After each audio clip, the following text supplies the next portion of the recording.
tutti, benvenuti, ringraziando tutti i relatori, il nostro Vescovo che è qua presente, anche il Sindaco della Città Metropolitana che stiamo aspettando, Marco Bucci, che arriva. Questo momento della tavola rotonda conclude una giornata intensa, ma credo anche molto bella.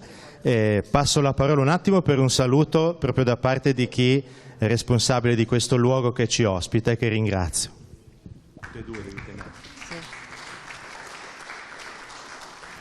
Io sono Margherita Casaretto e vi porto i saluti del Presidente che purtroppo non può essere qui fra noi, arriverà un poco più tardi. Ringrazio moltissimo di aver anche questa volta scelto la nostra sede e siamo molto lieti di ospitarvi e vi auguriamo un buonissimo lavoro. Grazie a tutti. Grazie. Io da questo punto in avanti cedo totalmente la palla a Brunetto Salvarani, che ringraziamo molto, che presenterà i relatori, modera gli interventi e poi guiderà anche lo spazio dopo del dibattito, che sarebbe bello poter vivere, certamente concludere tutto entro le 19. Devi tenere vicino a questo no. Questo qua, sì. Bene, buon pomeriggio. L'applauso lo facciamo al Don Gian perché chi ha applaudito lo sa che se lo merita e che ci sta, insomma. Devo dire è una giornata intensa, è una giornata anche bella, insomma, almeno fino ad ora, poi credo che può solo migliorare. No, andrà avanti così. È una giornata che stamattina, lo dico per chi non ci fosse stato, ci ha visti a un convegno molto partecipato, con molta attenzione, su temi che sono andati dal quadro del pluralismo religioso che oggi ci abita, al fondamento teologico biblico del dialogo, fino al racconto di gesti di dialogo che ci sono stati proposti, e credo che per chi è stato presente è stata l'occasione per portare a casa qualcosa di importante. Per cui oggi pomeriggio abbiamo scelto di essere qui in questa sede anche più all'interno della città di Chiavari, che è quello di sottolineare come il dialogo interreligioso, quello di cui abbiamo parlato tutta stamattina, non è solo un affare che riguarda solo le chiese e le comunità religiose. Ecco, questo è detto molto in sintesi, ma una realtà di cui oggi le città e quindi gli amministratori delle nostre città, delle nostre province, delle nostre regioni, dei nostri quartieri, in un qualche modo sono chiamati a tenere conto. In altri termini, siamo passati da una stagione in cui il ruolo delle religioni nello spazio pubblico, lo dicevamo anche stamattina, sembrava ormai un ruolo residuale. Le religioni facciano la loro parte, ma nei loro recinti, qualcuno potrebbe dire nei loro ghetti. Ecco, a un tempo in cui per tanti motivi il ruolo di forze intermedie, lo chiamo così, di corpi intermedi, che le religioni, le chiese, in questo momento di pluralizzazione dei riferimenti religiosi, sono invece invitati a dire la loro. Il dialogo interreligioso è anche un'urgenza sociale e politica. Detto questo, che può essere il titolo, evidentemente questo non risolve i problemi. Personalmente sono sempre convinto che un grande investimento vada fatto nell'ambito dell'educazione, della formazione, nel ricominciare sempre da capo. E allora io non faccio una relazione, introduco solo e dopo saranno gli altri della tavola rotonda che interverranno e ci daranno degli stimoli per avere delle idee al riguardo. Io dico solo che il documento, ormai noto come documento di Abu Dhabi, che è stato firmato dal Papa Francesco e dal grande imam Al-Tayeb, di Al-Azhar il 4 febbraio scorso, appunto negli Emirati Arabi Uniti, non a caso è un documento che parla di dialogo, ma che usa due parole fortemente, non so come dire, laiche, civiche, addirittura politiche come parole chiave, perché la prima è cittadinanza, ed evidentemente questo è un grande tema. Le religioni hanno qualcosa da dire sul tema della cittadinanza? Ho l'impressione di sì, la cosa non è scontata.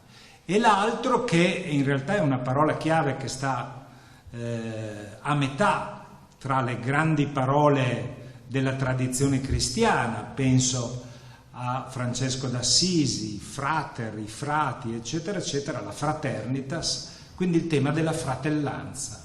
Cittadinanza e fratellanza, un documento firmato da due tra le massime cariche religiose che però si declina eminentemente in chiave sociale e politica. Ecco, questo mi sembra, direbbe forse Papa Giovanni XXIII, un segno dei tempi. C'è qualcosa che sta cambiando. E allora, in questo senso, abbiamo chiesto ad alcuni degli amici presenti di diverse confessioni religiose diverse di venirci a presentare degli esempi, una riflessione breve, perché vorremmo davvero che ci fossero tante voci e che queste voci fossero il più possibile stimolanti.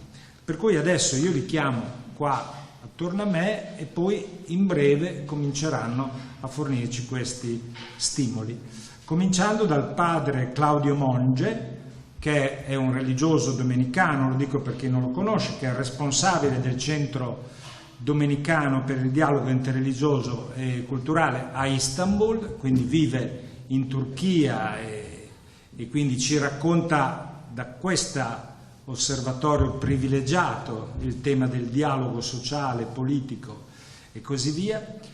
Franca Landi ci ha guidato stamattina, lei è docente di ecumenismo, ma è soprattutto una donna che vive di dialogo totalmente, alla Spezia.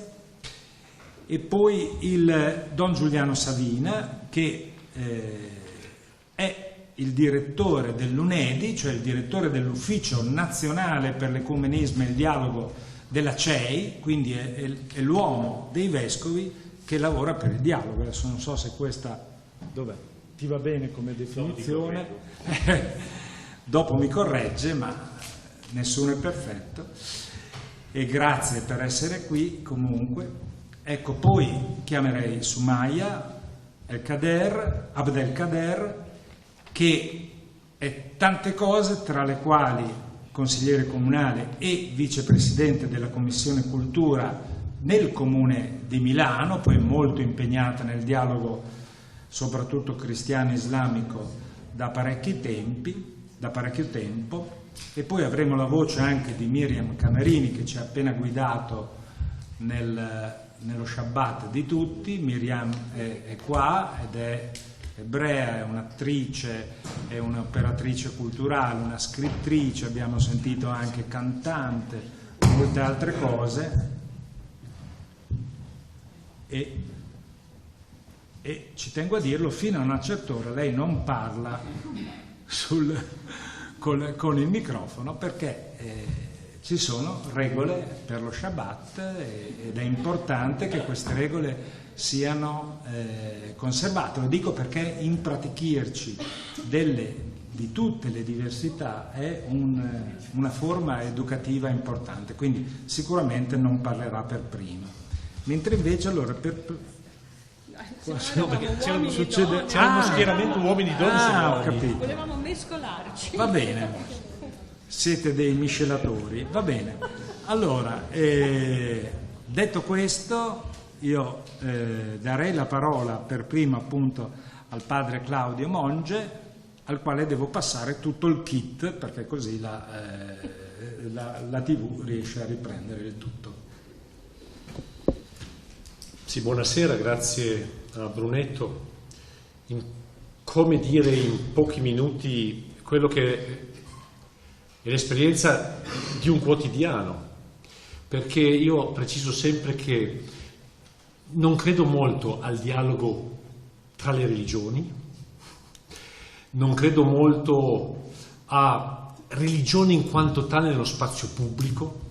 Perché dico questo? Perché non sono le religioni che dialogano, ma sono i credenti che dialogano.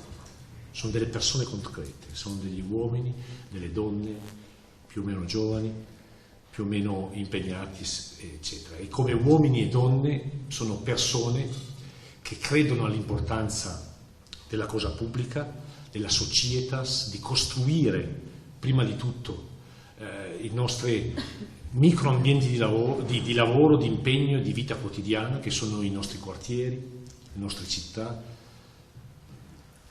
E credo che, ed è stato ribadito ed è già stato accennato, che è fondamentale, e vengo e vivo da più di 17 anni in una megalopoli che fa 17 milioni di abitanti, in un quartiere che è genovese per storia, facciamo il pesto ancora secondo le antiche tradizioni genovesi dell'epoca bizantina. I domenicani sono arrivati a Costantinopoli, a Karaköy, che è il nostro quartiere, nel 1231 più o meno, a seguito, ahimè, della triste quarta crociata per le sue conseguenze. Però ci sono rimasti poi dopo, ci sono rimasti alla fine del piccolo regno latino, quando i bizantini sono ritornati, sono rimasti quando sono arrivati gli ottomani, e tentano di rimanere oggi in un contesto che comunque sia in ebollizione sempre. Ecco, l'esperienza che facciamo concretamente davvero è il tentativo, che è molto, molto semplice, di costruzione di rapporti al quotidiano, che parte dal profondo rispetto dell'umanità che l'altro rappresenta. Questo è assolutamente fondamentale, evitando di semplicemente affogare l'altro che abbiamo di fronte dietro lo stereotipo al quale spesso noi leghiamo, per categorie, i gruppi di appartenenza. Tante volte quando io torno in Occidente, al nord del Mediterraneo, la gente dice: ma com'è dialogare con l'Islam? Io dico: mai dialogato con l'Islam.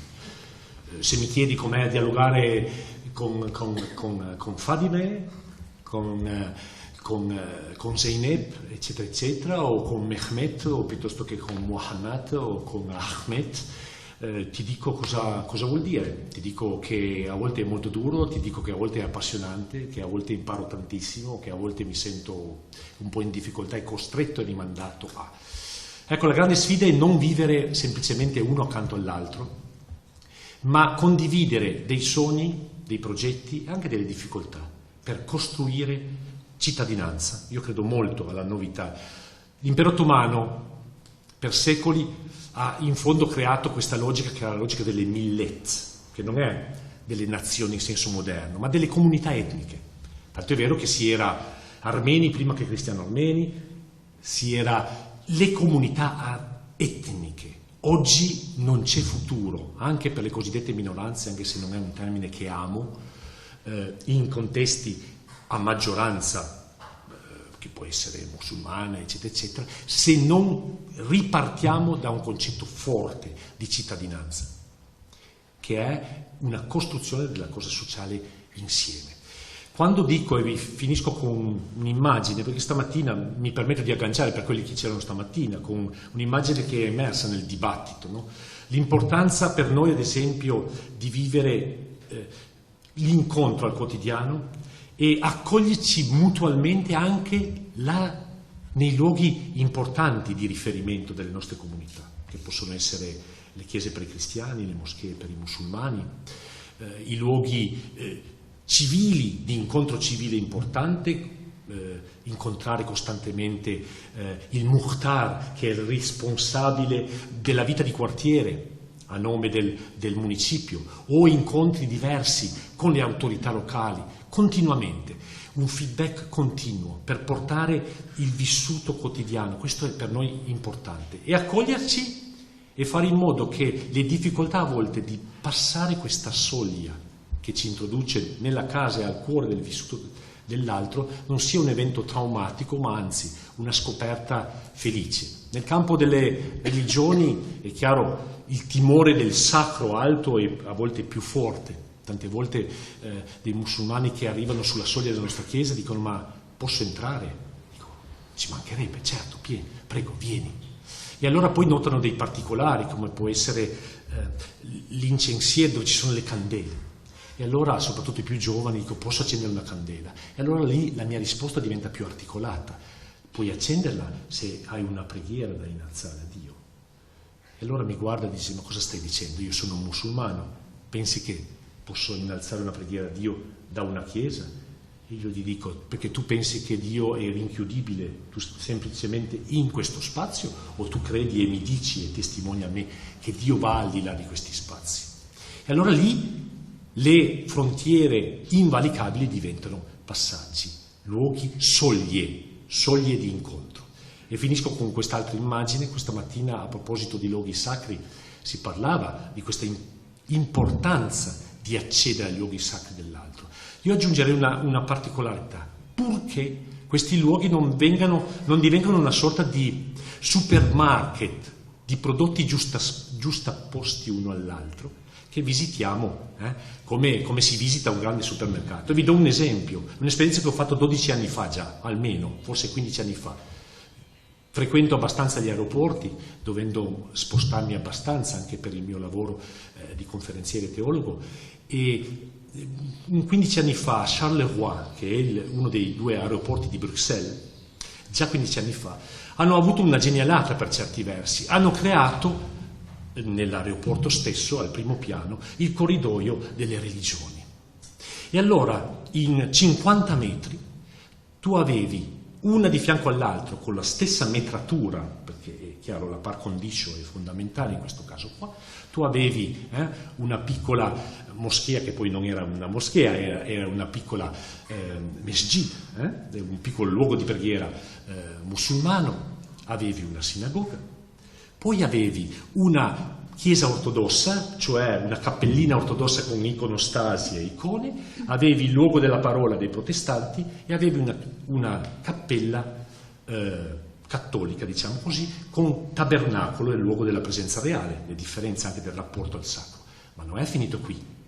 Ultima stanza del grande corridoio era la stanza dello psichiatra, dove potevi incontrare lo psichiatra.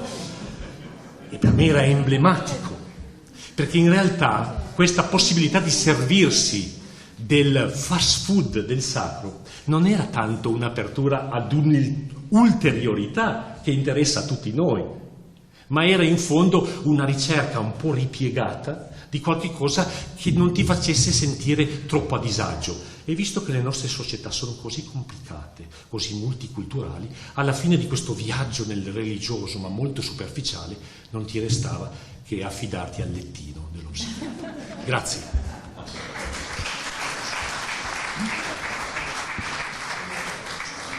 Bene, io non commento ovviamente neppure, e passo la parola a Franca. Sì.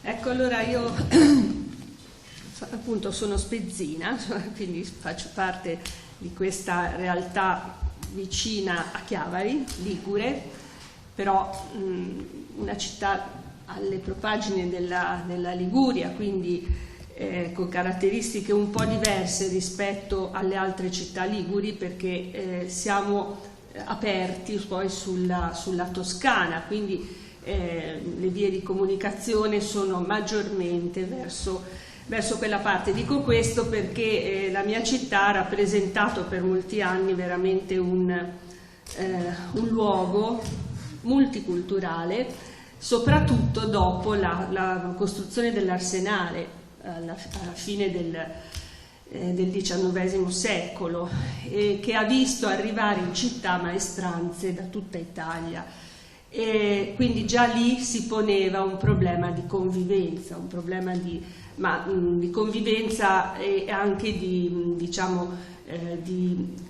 creazione di una rete di servizi appunto per quelli che arrivavano da fuori e avevano bisogno di integrarsi nel tessuto cittadino. Quindi un'abitudine all'accoglienza, un'abitudine all'ospitalità non sempre calorosa, perché anche noi siamo poi tutto sommato un po' liguri, però poi nel momento in cui le amicizie si, diciamo, consolidano, sicuramente la costruzione di rapporti di amicizia profondi. La mia città è la città di Exodus, ci tengo particolarmente a ricordarlo. Cos'è Exodus? Alla Spezia, cioè, la mia città ha accolto una parte dei profughi dei campi di sterminio che subito dopo la fine della guerra, insomma, e dopo l'eccidio, il dramma della Shoah, cercavano un luogo, cercavano soprattutto di ritornare in terra di Israele, ma erano bloccati dall'autorità britannica, ecco, per diciamo tutta la zona del mio golfo, ma anche in parte diciamo anche delle vostre diciamo delle vostre zone, hanno creato dei luoghi di raccolta di appunto questi profughi in attesa delle costruzioni di navi che potessero riportarli in Palestina. La cosa è andata avanti a lungo, ci sono stati dei grossi problemi anche di sopravvivenza. Comunque, per farla corta, la cittadinanza si è dimostrata molto solidale nei confronti di queste presenze, considerato il fatto che la nostra città è stata una delle città più bombardate nella storia della seconda guerra mondiale, avendo l'Arsenale, eravamo nel mirino, e quindi una città veramente prostrata e con la popolazione in grande difficoltà. Però questo non ha impedito che ci fosse una gara di solidarietà appunto nei confronti di questi profughi, che questa solidarietà è stata riconosciuta dopo 60 anni, perché per i primi anni nessuno c'era il pudore, ecco, di non parlare di queste cose. Appunto è stata riconosciuta poi con una medaglia d'oro al merito civile per il nostro comune. Ogni anno in ricordo di questo c'è un premio che viene dato a delle personalità sia del mondo ebraico che comunque del mondo in generale, che si distinguono per una cultura del dialogo. Dico questo perché in effetti da molti anni in città si lavora sul dialogo, partendo dalla fine degli anni '80, cercando di dare una risposta a quella che era la prima emergenza dei migranti. Eravamo proprio ai primi tempi. Spezia è stata una delle prime città a dotarsi di un centro di accoglienza, però un centro di accoglienza che non prevedesse soltanto delle forme assistenzialiste con ovviamente il fornire un letto e comunque una mensa per i migranti che si trovavano sul territorio, ma la città ha pensato che fosse necessario rivolgere proprio ai suoi cittadini degli elementi formativi per educarsi all'accoglienza. Questo è stato un lavoro molto importante che ha visto coinvolta il mondo della solidarietà, delle associazioni della solidarietà, da destra a sinistra, cioè voglio dire, era veramente ampiamente rappresentato questo mondo. Non abbiamo mai fatto questioni di bandiera, però in stretta collaborazione con l'amministrazione comunale, che ci ha messo a disposizione una struttura, eccetera, eccetera. Ecco, questo per dire, no, la logica della stretta collaborazione tra l'amministrazione locale, l'ente locale amministrativo e la società civile. Questo ha portato, ora ovviamente le cose sono cambiate, è cambiato anche il volto della migrazione, quindi ci sono altre emergenze, ci sono altri problemi. Qui io sto parlando della prima generazione, ora siamo già alla terza, quindi voglio dire gli aspetti cambiano, però un elemento fondamentale che abbiamo sempre voluto sottolineare come associazionismo di solidarietà è stato quello formativo nei confronti ovviamente dei migranti che arrivavano sul nostro territorio, perché avevano bisogno ovviamente di imparare la lingua, di imparare quelle che erano comunque le norme più elementari per usufruire anche dei servizi del territorio, ma soprattutto un lavoro di formazione rivolto alla società, alla città intera, alla comunità intera, quindi incontri di conoscenza, feste, mostre, cioè tutto ciò che poteva in qualche maniera rappresentare una formazione di una nuova coscienza ospitale.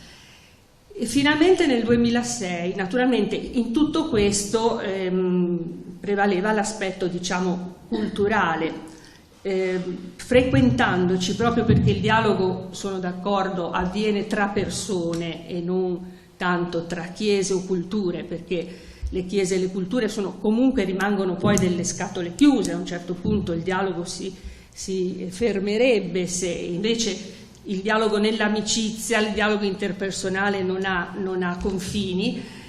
Finalmente si è preso coscienza di quanto fosse importante riconoscere laicamente l'importanza dell'effetto religioso, della sensibilità religiosa all'interno appunto della comunità, e quindi siamo passati tra varie fasi. È stato costituito un forum delle religioni. Finalmente nel 2006 siamo state una delle prime città in Italia a costituire una consulta delle religioni in collaborazione con l'amministrazione comunale, una consulta che inizialmente vede firmare il protocollo da parte di 11 comunità religiose del territorio, oggi sono diventate 13.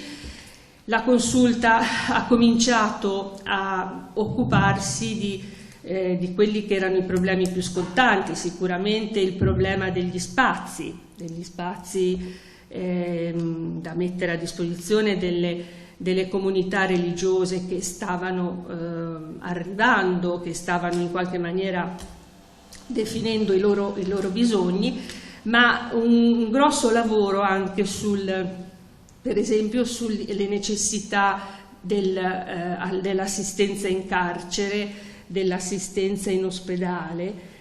Siamo stati parte fondamentale della realizzazione della sala del commiato presso il cimitero pubblico, anche se il problema, per esempio, della morte è ancora un problema che presenta un sacco di sfaccettature e di bisogni a cui non è ancora stata data una risposta concreta.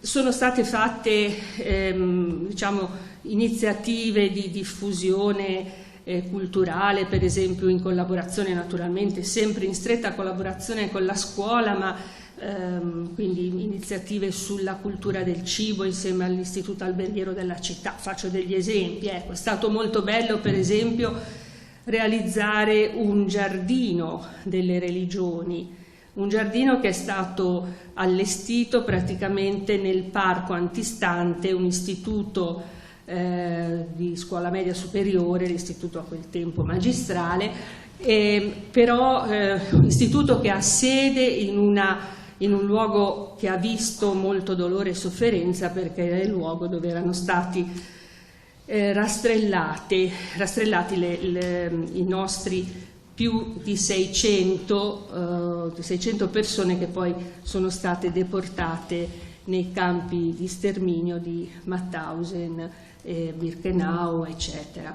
Spezia ha avuto anche in questo senso un primato dolorosissimo, perché tra questi deportati la gran parte non erano ebrei, erano cittadini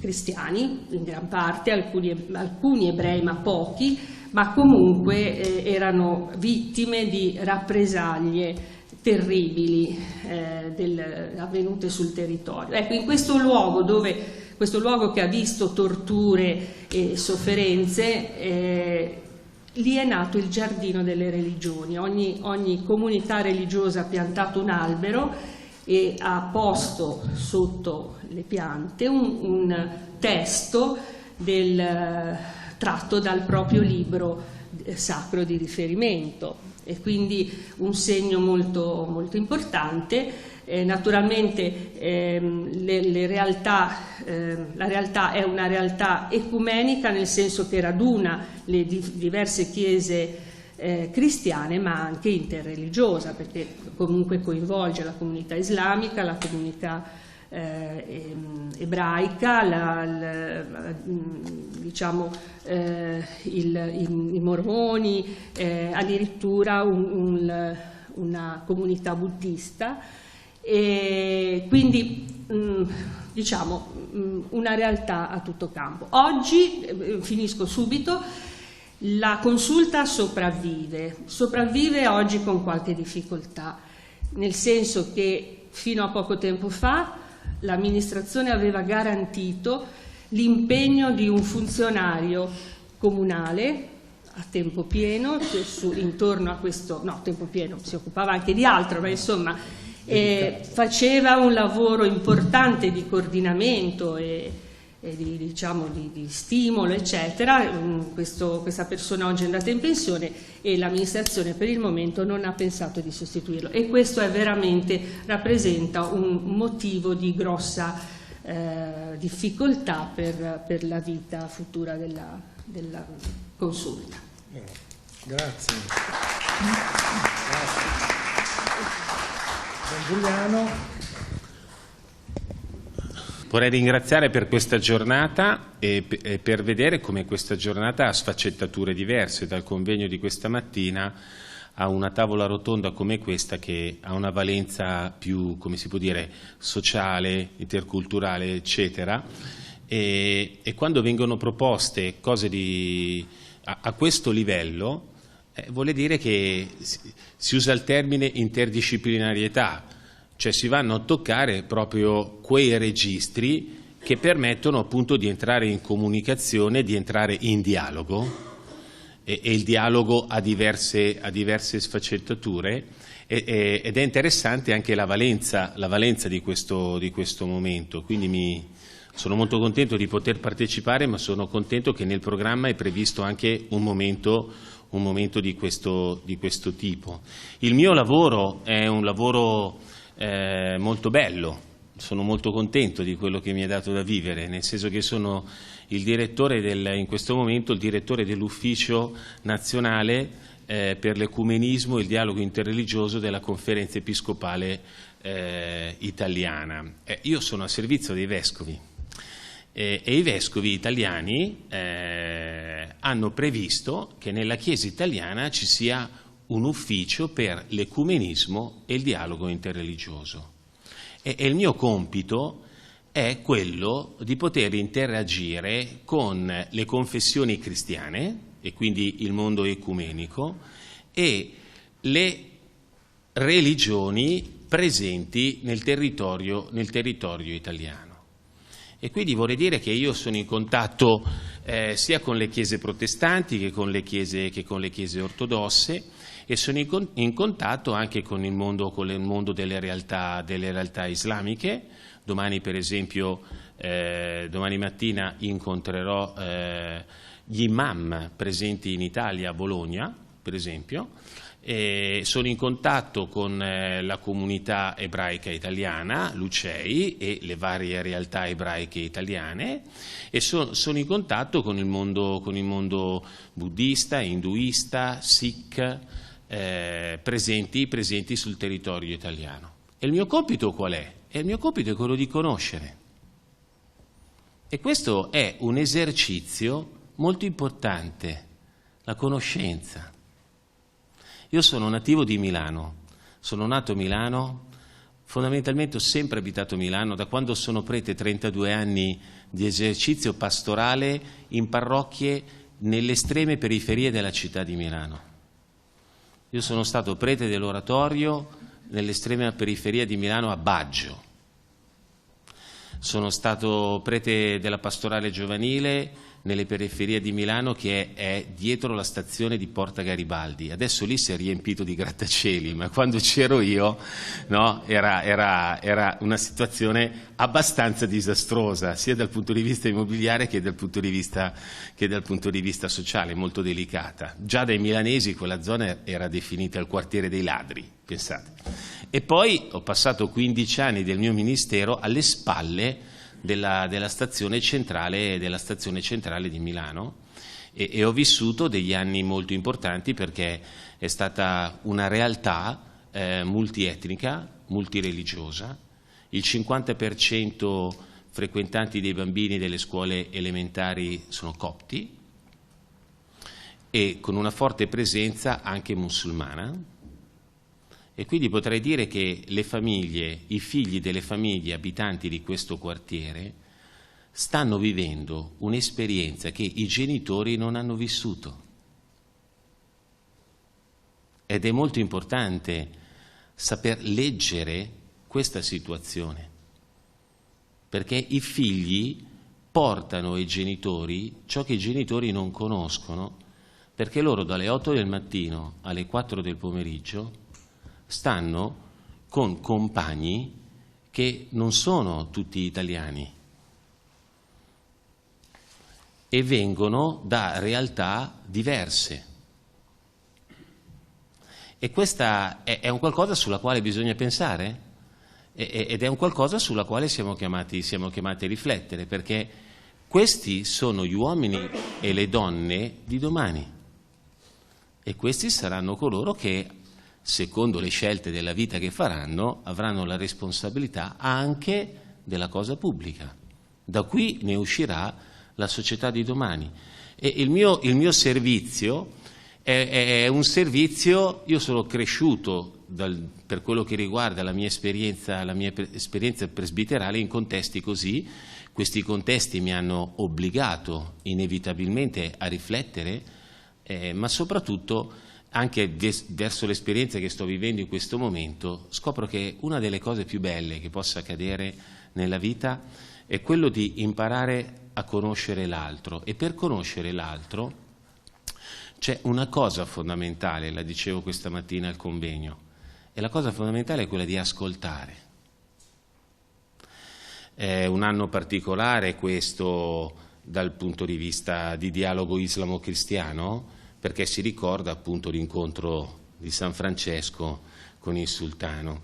Ma ho sentito tante conferenze per dovere d'ufficio e ho dovuto leggere tante cose per dovere d'ufficio, ma c'è stata una cosa che mi ha veramente colpito tra le cose che ho ascoltato, tra l'altro detto da una persona che è abbastanza autorevole, penso che la conosciate anche voi, il Monsignor Giambattista Pizzaballa, che è stato, no, ed è tuttora in questo momento patriarca della Chiesa Latina a Gerusalemme. Lui ne è condizionato perché, essendo francescano, ne è toccato sul vivo da questo punto di vista, ed una conferenza che ha fatto la mia facoltà l'anno scorso, l'Istituto Studi Ecumenici di Venezia, disse: vedrete che l'anno prossimo su questo incontro scriveranno fiumi di inchiostro, diranno tante cose, però c'è un particolare, perché non c'è la fotografia di quel momento. C'è un particolare, e su questo particolare si dice poco, che probabilmente San Francesco non interessava parlare con il musulmano, con il sultano. Ma è accaduto qualcosa di importante, perché da là doveva passare. E che cosa ha fatto San Francesco? San Francesco ha semplicemente riconosciuto il sultano, e il sultano in quell'incontro si è sentito riconosciuto e rispettato nella dignità. Attenzione, riconoscere non vuole dire che io sono d'accordo con quello che tu pensi. Ma questo esercizio è un esercizio che merita rispetto. Cioè, io ho davanti a me una persona che ha due occhi come ce li ho io, che ha un naso come ce l'ho io, che ha una bocca come ce l'ho io, che ha due orecchie come ce le ho io. Una persona. Una persona.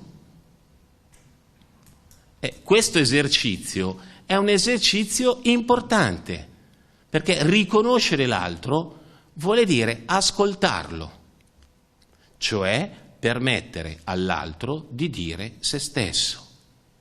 E qui si dà un tavolo di confronto, si dà una conoscenza.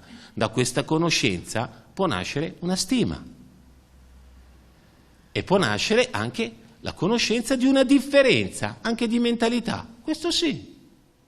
Ma l'esercizio dell'ascolto è un esercizio, tecnicamente si dice, dialogico, che vuole dire che io imparo ad ascoltarti solo nella misura in cui ti ascolto come tu ti ascolti.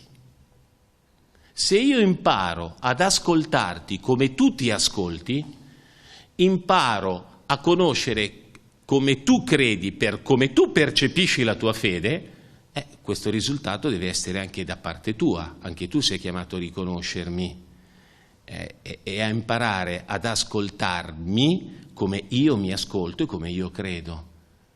Io sono estremamente convinto che da questo esercizio nasce la stima. San Francesco è tornato a casa vivo e se io vado alla Basilica di San Francesco ad Assisi è tornato a casa anche con un pugnaletto ed è lì tra i cimeli di questa visita come dono del sultano. Ma questo esercizio è un esercizio straordinario. Io mi auguro che nella società di oggi ci sia proprio questa bellezza del saperci riconoscere e riconoscere perché ci si sa ascoltare. L'Italia è nel Mediterraneo. La nostra cultura è una cultura che nasce da una dimensione diasporica. Noi siamo comunità delle diaspore, siamo nati così. E la presenza del bacino è la presenza che prevede comunità, no, almeno delle religioni monoteistiche, da sempre. Gli archeologi ti leggono le pietre. Se tu vai in Sicilia, se tu vai in Calabria, vedi che lì c'era una sinagoga che è diventata chiesa, che è diventata eccetera, eccetera. Ma questa è storia, questa è realtà, ma questa è ricchezza. Questa è ricchezza. E l'esercizio, prima di elaborare un giudizio, l'esercizio nasce da un riconoscimento. E da questo riconoscimento imparo a conoscere e imparo a dialogare.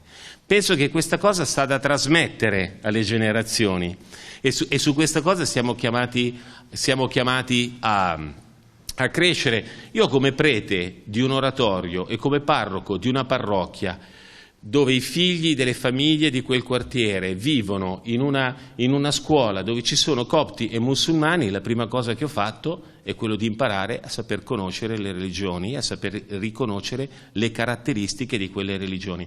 E io non li imparo semplicemente dai libri di scuola, io li imparo interagendo con la persona che mi sta davanti a me. E questi bambini giocano nella squadra di calcio, questi bambini giocano nella squadra di pallavolo, i genitori accompagnano i figli, questa è la vita sociale.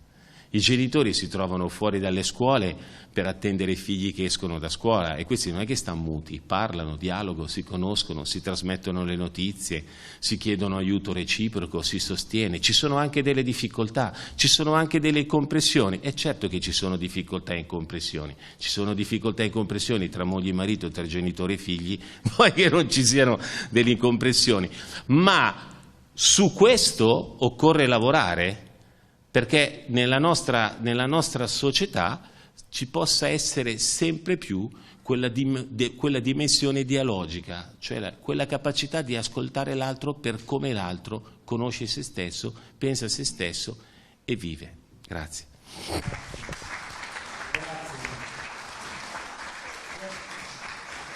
Riprendiamo subito, solo per sottolineare come avete visto, insomma, c'è una ricchezza di punti di vista diversi, da angolazioni diverse, però con delle sottolineature che tendono a somigliarsi. Insomma, c'è bisogno di un lavoro, di un impegno Cosa devo fare?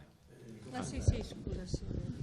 C'è bisogno di un impegno e di un lavoro importante sul piano sociale, politico, culturale, e direi che continueremo a sentire queste testimonianze. Adesso tocca a Soumaia Abdelkader. Innanzitutto buonasera a tutti, sono davvero contenta di essere qui questa sera e avere ancora una volta l'opportunità di incontrare, ascoltare tante persone. Vorrei partire proprio dall'esercizio che richiamava Don Savina. Questo esercizio che lui richiamava, io lo vivo praticamente da quando sono nata.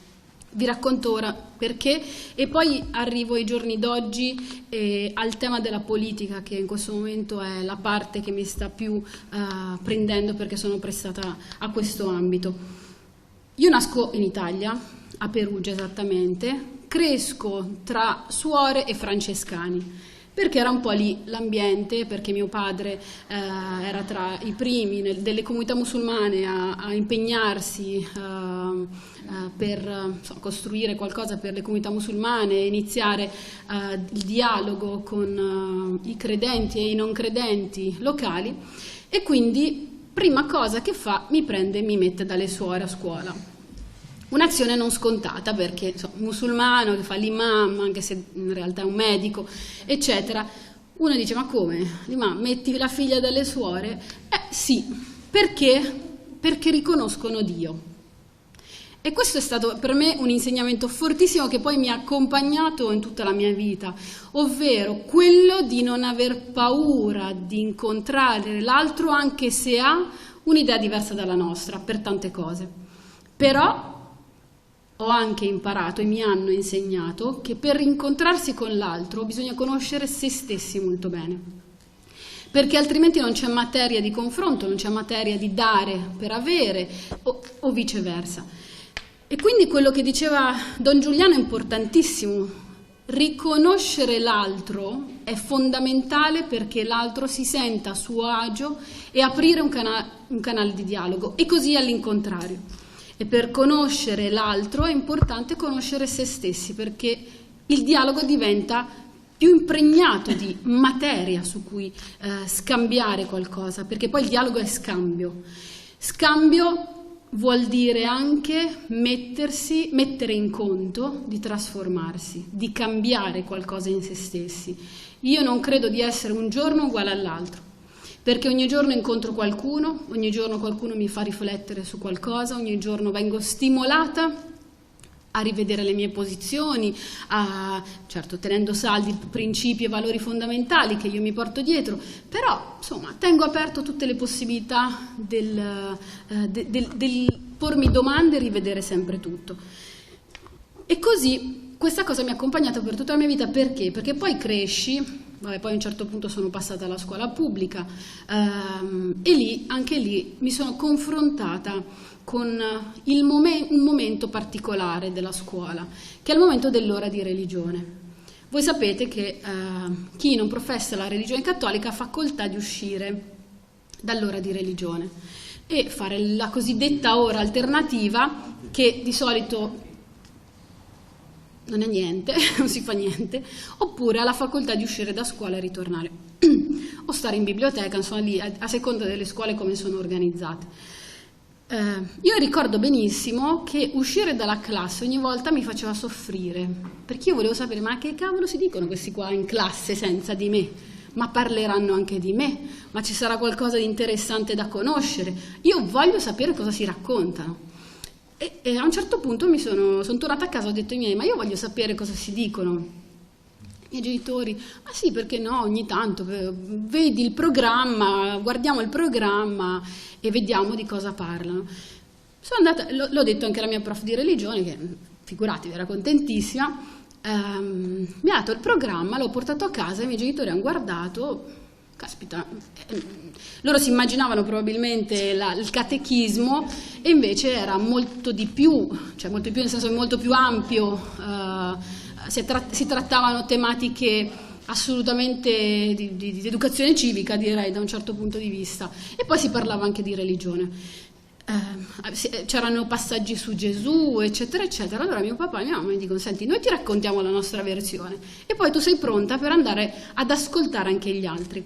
E così fu. Ogni volta che c'era una lezione a cui a me interessava partecipare, i miei genitori mi facevano la versione nostra prima a casa e poi andavo lì e sentivo l'altra versione.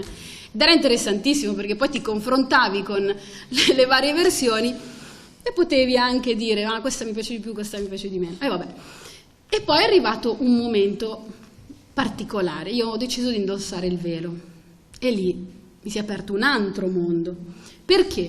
Perché quando ho deciso di indossare il velo, ovviamente lo sguardo degli altri, tra il preoccupato, il curioso, l'indifferente o diciamo contrario, anche lì di nuovo mi ha messo in gioco per confrontarmi. 13 circa, 13-14.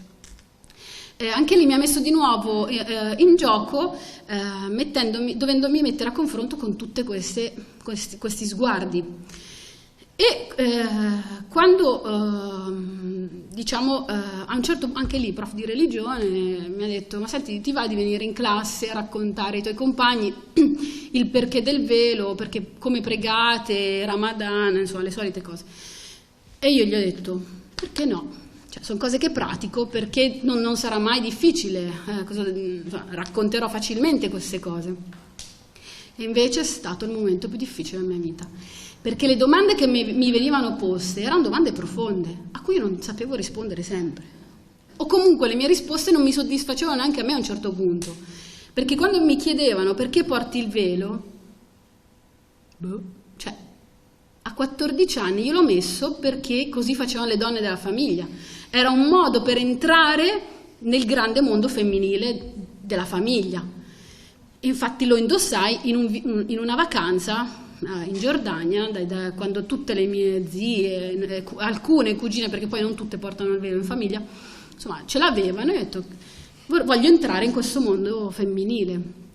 E così ho deciso di portare il velo. Poi torno a casa, mi pongo la domanda: perché porti il velo? Mi sembrava stupido dare la risposta soltanto perché lo portano tutta la mia famiglia.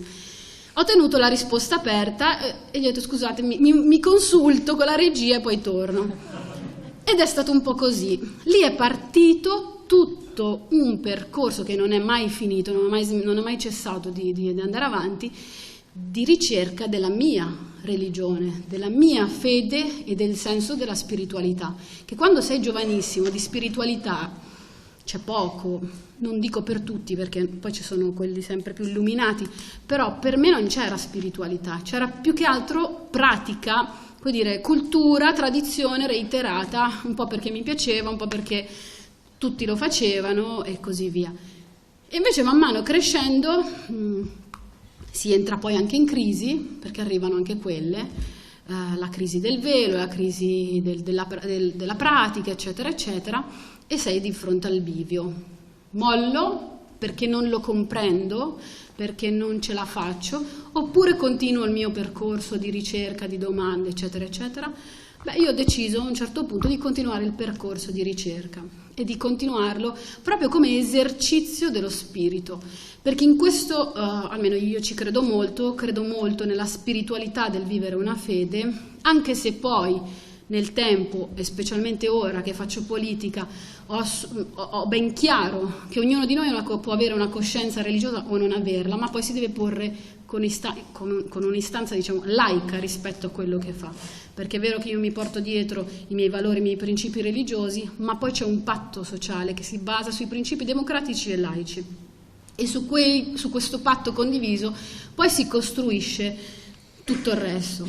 Insomma, non vi faccio tutta la storia della mia vita spirituale, però passo all'oggi.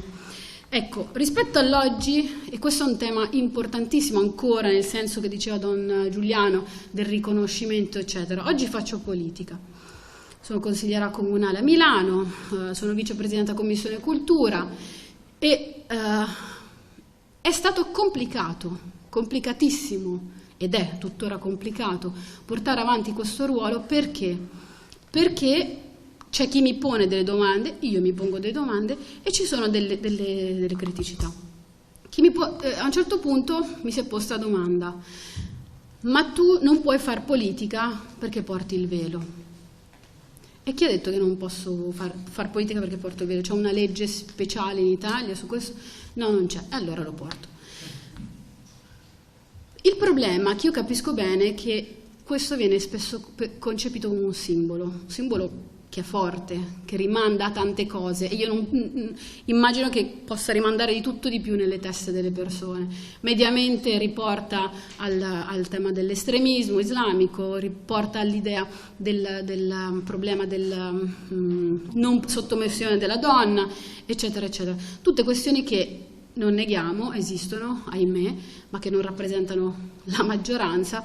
C'è altro. Ecco, io in questo vorrei cercare di, spesso almeno ho impegnato gran parte della mia vita a cercare di raccontare anche questo altro, dar spazio e respiro a questo altro, che è poi la parte maggioritaria, perché se fossero tutti musulmani, estremisti, eccetera, non ci sarebbe gran parte di questa sala.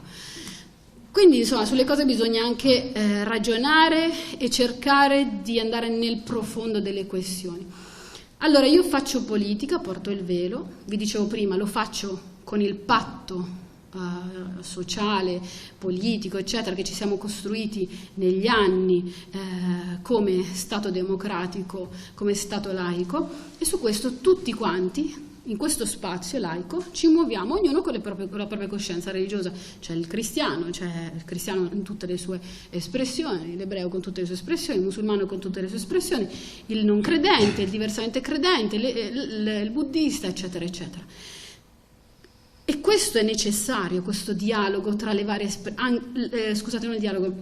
la possibilità delle varie espressioni religiose e non religiose o diversamente religiose di esistere, coesistere e parlarsi, perché altrimenti si escluderebbe una gran parte della popolazione che crede, che pratica, eccetera, eccetera. E invece la grandezza della democrazia è mettere tutti insieme, anche il dissidente, anche l'anarchico, riuscire a parlare con tutti e gestire poi le criticità, ovviamente. Prima si citava, non so, qualcuno ha citato il fatto dello spostarsi, e chiudo, dell'andare a incontrare gli altri nei loro luoghi, forse lo hai detto tu, nei loro luoghi. In Italia, per esempio, soffriamo del grande problema dei luoghi di culto musulmani, e non solo, poi ve lo dirò. Sappiamo benissimo che abbiamo una Costituzione, delle leggi che permettono dei luoghi di culto musulmani, poi di fatto questi non si realizzano. In Italia ne abbiamo 6 riconosciuti regolari. Ora a Milano abbiamo appena approvato il nuovo PGT, il piano del governo del territorio, che ha ammesso nuovi luoghi di culto, tra cui nuovi cristiani, buddisti e 5 nuovi anche spazi di luoghi di culto di musulmani, che è stata un grandissimo obiettivo raggiunto dopo oltre 20 anni di battaglie per 20 anni per dare ai musulmani e altre comunità religiose i loro spazi di culto. Perché vi dicevo importante? Perché io da bambina, ma poi penso ai miei figli, io ho 3 figli, ogni volta che i nostri compagni ci dicevano io sarei curiosa di vedere la vostra moschea, capite che nella mente di un bambino la prima cosa che gli viene in mente è: ma la mia moschea fa schifo, cioè brutta, io non ce lo voglio portare a farla vedere, mi piace venire nella tua chiesa perché è bella, mi piace, io sono cresciuta in una chiesa, era bella, piccola, era una piccolissima chiesa, però era bella, mi piaceva starci. E mi sarebbe piaciuto tantissimo poter portare chi aveva voglia di venire in una moschea. Mi sarebbe piaciuto che fosse bella quella moschea, che fosse accogliente. Ci sono moschee accoglienti, ci sono esperienze di moschee molto belle anche in Italia, proprio architettonicamente belle, che sono un prestigio anche per la città, no? Vanno a riempire un pezzettino anche architettonico importante, Non so se qualcuno di voi ha mai visto la moschea di Colle Valdelsa. È un piccolo gioiellino in quel nulla che c'è lì, ed è bellissima e vi invito ad andarla a vedere. Oppure la grande moschea di Roma, è molto bella, ha un'architettura particolare, molto bella, e così ce n'è qualcun'altra. Invece perché non ci sono delle moschee belle e regolari? Perché la politica non lo permette molto spesso. Spesso lo regolamenta con questioni urbanistiche, molto spesso, altre volte con non risposte, cioè rinvia. E questo non permette di fare un pezzettino di passo e percorso in più con le comunità musulmane rispetto al riconoscimento che Don Giuliano ben citava prima. E questo crea anche tensione, crea una situazione di, non dico depressione, ma comunque di senso di non riconoscimento, che vi assicuro è pesante, specialmente per chi si sente pienamente italiano. Chi come me è nato e cresciuto qui e non si sente pienamente possibilitato a usufruire tutti i diritti che avrebbe, perché è un diritto avere un luogo di culto in Italia, un po' ci rimani male, perché dici, caspita, sono a casa mia e vorrei che questo potesse essere anche un pezzo della mia storia qui. Voi direte, ma il vostro paese. Vostro chi? Parliamo del Marocco, parliamo della Giordania, parliamo della Siria, parliamo dell'Egitto, parliamo della Tunisia, parliamo della Malesia, dell'Indonesia e così via, la lista è lunghissima. Allora questi musulmani, che sono tutti messi insieme in un grande calderone di confusione, chi sono? Li conosciamo le loro storie, la loro origine, conosciamo il loro percorso di arrivo qui, conosciamo l'incontro che c'è stato qui già secoli fa, come è stato, cosa ha portato, cosa ha prodotto. Conosciamo cosa il mondo musulmano ha regalato anche all'Occidente di cultura e tradizioni importantissime che fanno parte oggi anche del patrimonio culturale occidentale, europeo in particolar modo, specie della sponda del sud d'Europa.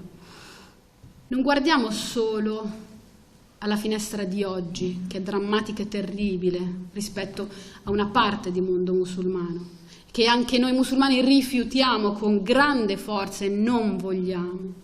Anche rispetto al tema della donna, mi scuso, avevo già detto chiudo, ma adesso chiudo per davvero, rispetto al tema della donna, è fortemente riduttivo il modo con cui si affronta questo tema qui, in Occidente, nel senso più ampio del termine, perché non si conosce l'origine del messaggio islamico, lo si confonde con l'oggi, non si conosce il percorso che è stato di mezzo, che sono stati alti e bassi, tempi bui, tempi illuminati, eccetera, eccetera, e non si conoscono oggi i grandissimi, importantissimi percorsi che stanno affrontando donne e anche uomini rispetto al recupero del senso originale e della pari dignità delle donne rispetto agli uomini nel mondo musulmano, che ne ha sofferto e soffre oggi di un momento di buio grandissimo rispetto ai valori islamici, rispetto a tante questioni che purtroppo conoscete anche voi. Ma sarebbe bello anche conoscere tutto l'altro lato, quello che cresce, che si sviluppa, che sta producendo cose interessantissime, che viene quasi celato, nascosto, non raccontato da questa parte del mondo. Invece invito tutti a cercare con grande curiosità. Io vi ringrazio per la pazienza di avermi ascoltato, ci sarebbe veramente tantissimo da raccontare, ma il tempo è quello che è, e ancora una volta ringrazio Don Giuliano per aver parlato di questo punto importantissimo del riconoscersi e del riconoscere se stessi, l'altro, eccetera, eccetera, perché è davvero un esercizio fondamentale. Grazie. Bene, grazie.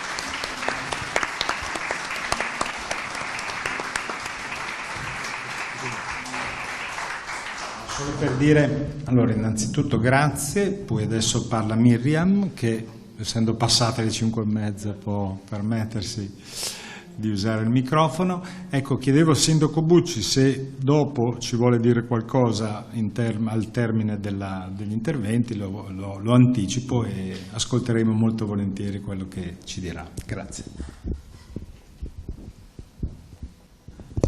Ecco, allora il vantaggio di parlare alla fine, che mi è stato regalato appunto dall'attesa della fine dello Shabbat, è che posso un po' raccogliere, come dire, tante idee, suggestioni e pensieri che mi sono regalati dagli amici a questo tavolo.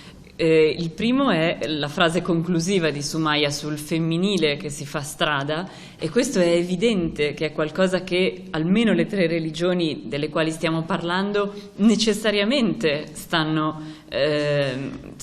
stanno dovendo confrontare con questo, ma perché è la storia umana che va avanti proprio hegelianamente, evolve, insomma io sono ottimista su questo, quindi è evidente che il ruolo della donna e del femminile nell'Occidente, ma non solo, negli ultimi 100 anni sta camminando, e quindi è evidente che le nostre religioni di questa cosa devono prendere atto, e sta succedendo. I colloqui ebraico-cristiani, in questo caso colloqui ebraico-cristiani, ma io spero che magari un giorno diventeranno ebraico-cristiani musulmani, di Camaldoli, che saranno tra esattamente un mese, in cui molti degli amici qui presenti sono parte organizzativa.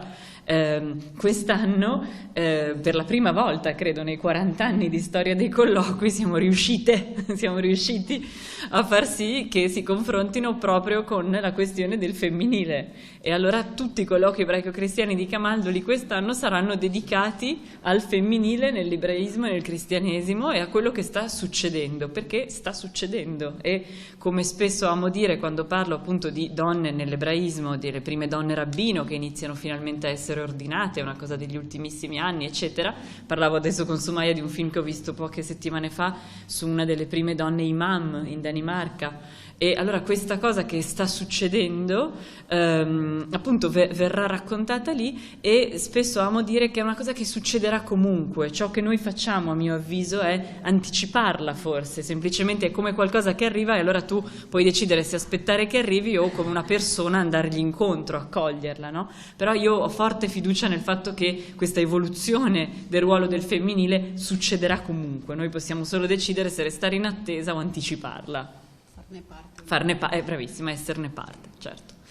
E allora niente, questa diciamo è la prima riflessione, e quindi non c'è nulla di più facile da un certo punto di vista che unirsi quando si tratta, e confrontarsi e ragionare insieme quando si tratta di qualche cosa di concreto, di un problema comune, no? Diventa molto più facile che non mettersi qui e trovare in astratto degli argomenti di cui ragionare, ma quando c'è, come dire, un minimo comune denominatore sul quale ci dobbiamo confrontare tutti e trovare delle strategie, trovare un modo di parlarne, diventa più facile, perché le differenze emergono ma si schierano su un tema che è importante per tutti, e quindi questo del femminile io credo lo sia, e sono felice di quanta attenzione gli viene dedicata. E questo è un primo pensiero. Il secondo me lo suggerisce Sumaya, anzi mi devi scusare Sumaya perché credo che tu questa storia l'abbia già sentita e forse non sei l'unica a questo tavolo, ma insomma le storie sono quelle. Tu parlavi dell'ora di religione, la mitica ora di religione. Io sono cresciuta con questo racconto. Allora, mia madre ha frequentato a Milano praticamente per tutta la sua carriera scolastica la scuola ebraica della comunità di Milano, salvo 1 o 2 anni al liceo in cui fu mandata al Berchet, mitico liceo classico di Milano. E in quegli anni 60 al Berchet, attenzione, perché chi era l'insegnante di religione? Esattamente, Don Giussani. Allora mia madre, in quanto ebrea, era esonerata dalle ore di religione, ma esattamente come quello che hai raccontato tu, Sumaya, diceva: ma io perché devo stare fuori quando tutti questi sono qui che invece parlano, e di cosa parlano? E allora lei, affascinata ovviamente come molti dalla personalità anche specifica di Don Giussani, perché come è stato detto da tutti coloro che mi hanno preceduto a questo tavolo, poi gli incontri sono sempre tra persone, non tra figure di cartone che rappresentano qualcosa. Mia madre Manuela fu semplicemente affascinata non dal cattolico ma dall'uomo Don Giussani, e quindi decise che le interessava restare a sentire queste ore di religione e addirittura ingaggiarsi in conversazioni, in discussioni. Lei ragazzina, però erano gli anni immediatamente precedenti il 68, quindi c'era un grande clima anche di dialogo con le generazioni, no? Il problema era che mia madre veniva da una famiglia di ebrei ormai completamente laici, che prima della seconda guerra mondiale erano stati ebrei anche osservanti, addentro alla vita della comunità, ma che con il trauma della Shoah avevano perso grandissima parte dell'osservanza religiosa e anche proprio della cultura biblica e dei precetti. Erano ebrei in molti altri modi. Mio nonno era il presidente della comunità ebraica di Milano negli anni proprio della ricostruzione, erano ebrei attivi, come dire, organizzativamente, politicamente, erano tra quelli che facevano partire le navi da Spezia verso la Palestina, ma non erano più, come dire, spiritualmente ingaggiati con l'ebraismo come poi lo riconosciamo oggi.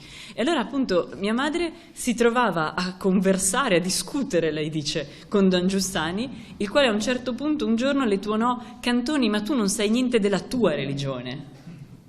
E questo fu il momento in cui lei, ragazzina, decise che veramente era il momento, e non poteva lei chiedere in casa perché non aveva un padre imam, non aveva a chi chiedere fra i suoi genitori, di insegnarle la Bibbia, di insegnarle le tradizioni, e decise di fare varie cose diverse. Trascorse un'estate in un kibbutz, in uno dei pochi kibbutz religiosi. La maggior parte dei kibbutz, delle aziende agricole in Israele, sono laiche, stabilite da ebrei laici.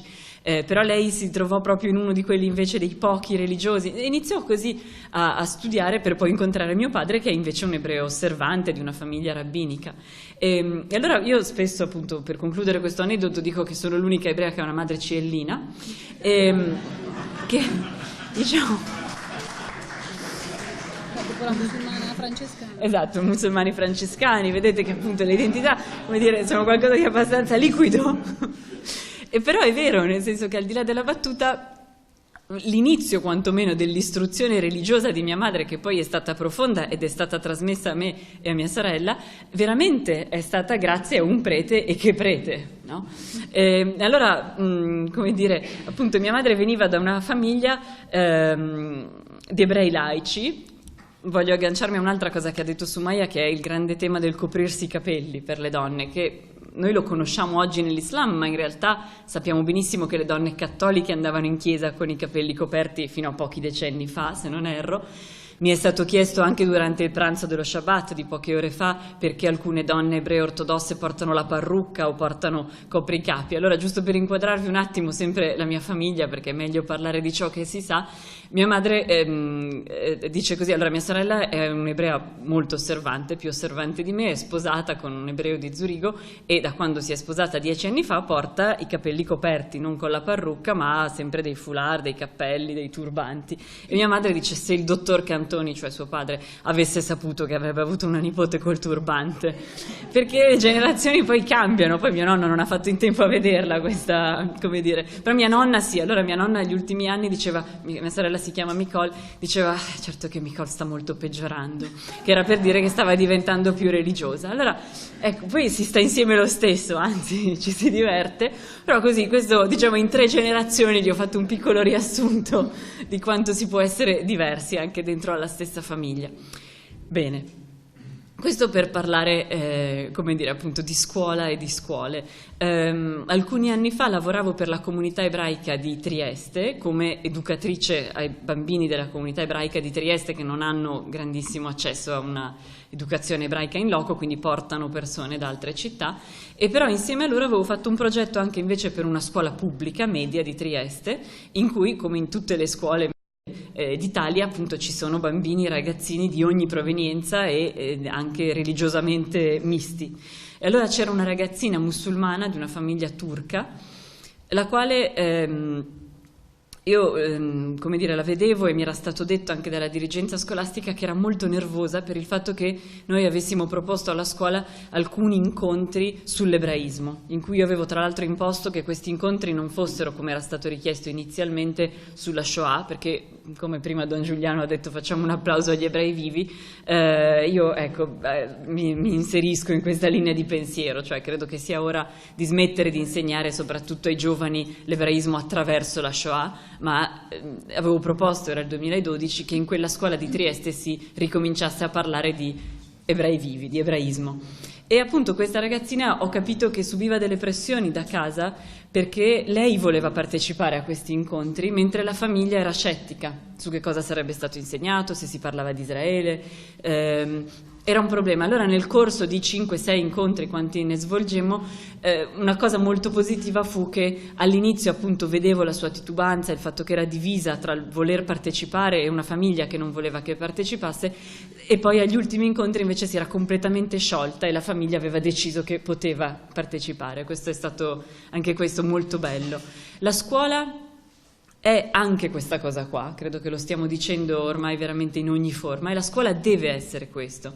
E allora mi ha fatto sobbalzare sulla sedia ieri un piccolo articolo pubblicato su Pagine Ebraiche, sul giornale dell'Unione delle Comunità Ebraiche Italiane, da Gadi Luzzatto Voghera, che è uno storico, uno studioso, discendente di illustri rabbini italiani e direttore del CDEC, Centro di Documentazione Ebraica Contemporanea di Milano, il quale ha pubblicato un pezzettino, ne parlavamo poi ieri sera con gli amici a cena, in cui ha detto che gli è arrivata una richiesta da una scuola che chiede di mandare, adesso stiamo parlando fra 2 mesi, chiedono di mandare un relatore, qualcuno che possa fare un intervento con i ragazzi per la giornata della memoria, no? È anche un po' un uscire d'obbligo, cioè le scuole purtroppo devono fare questo e quindi lo fanno.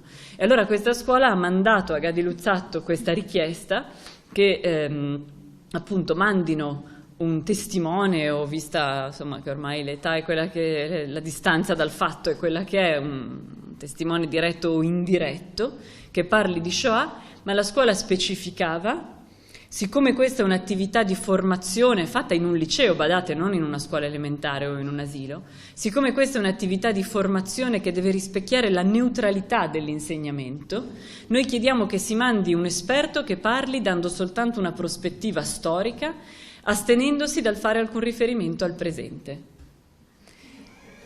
Okay. Quale presente? Il tristissimo presente in cui viviamo.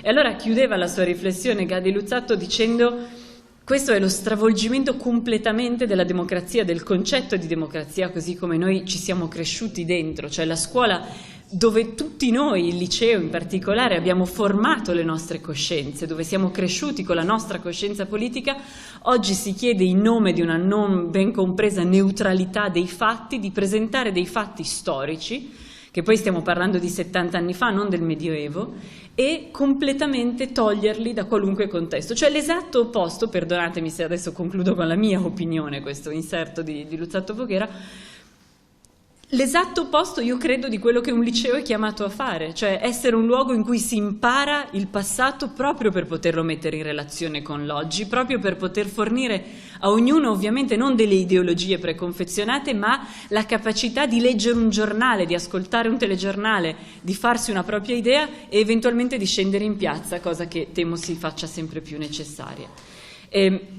Se mi concedete ancora qualche minuto, visto che abbiamo parlato dell'oggi, in realtà ho una storia antichissima, una storia del Talmud che mi ronza in testa da quando ieri ho letto questo articolo di Gadi.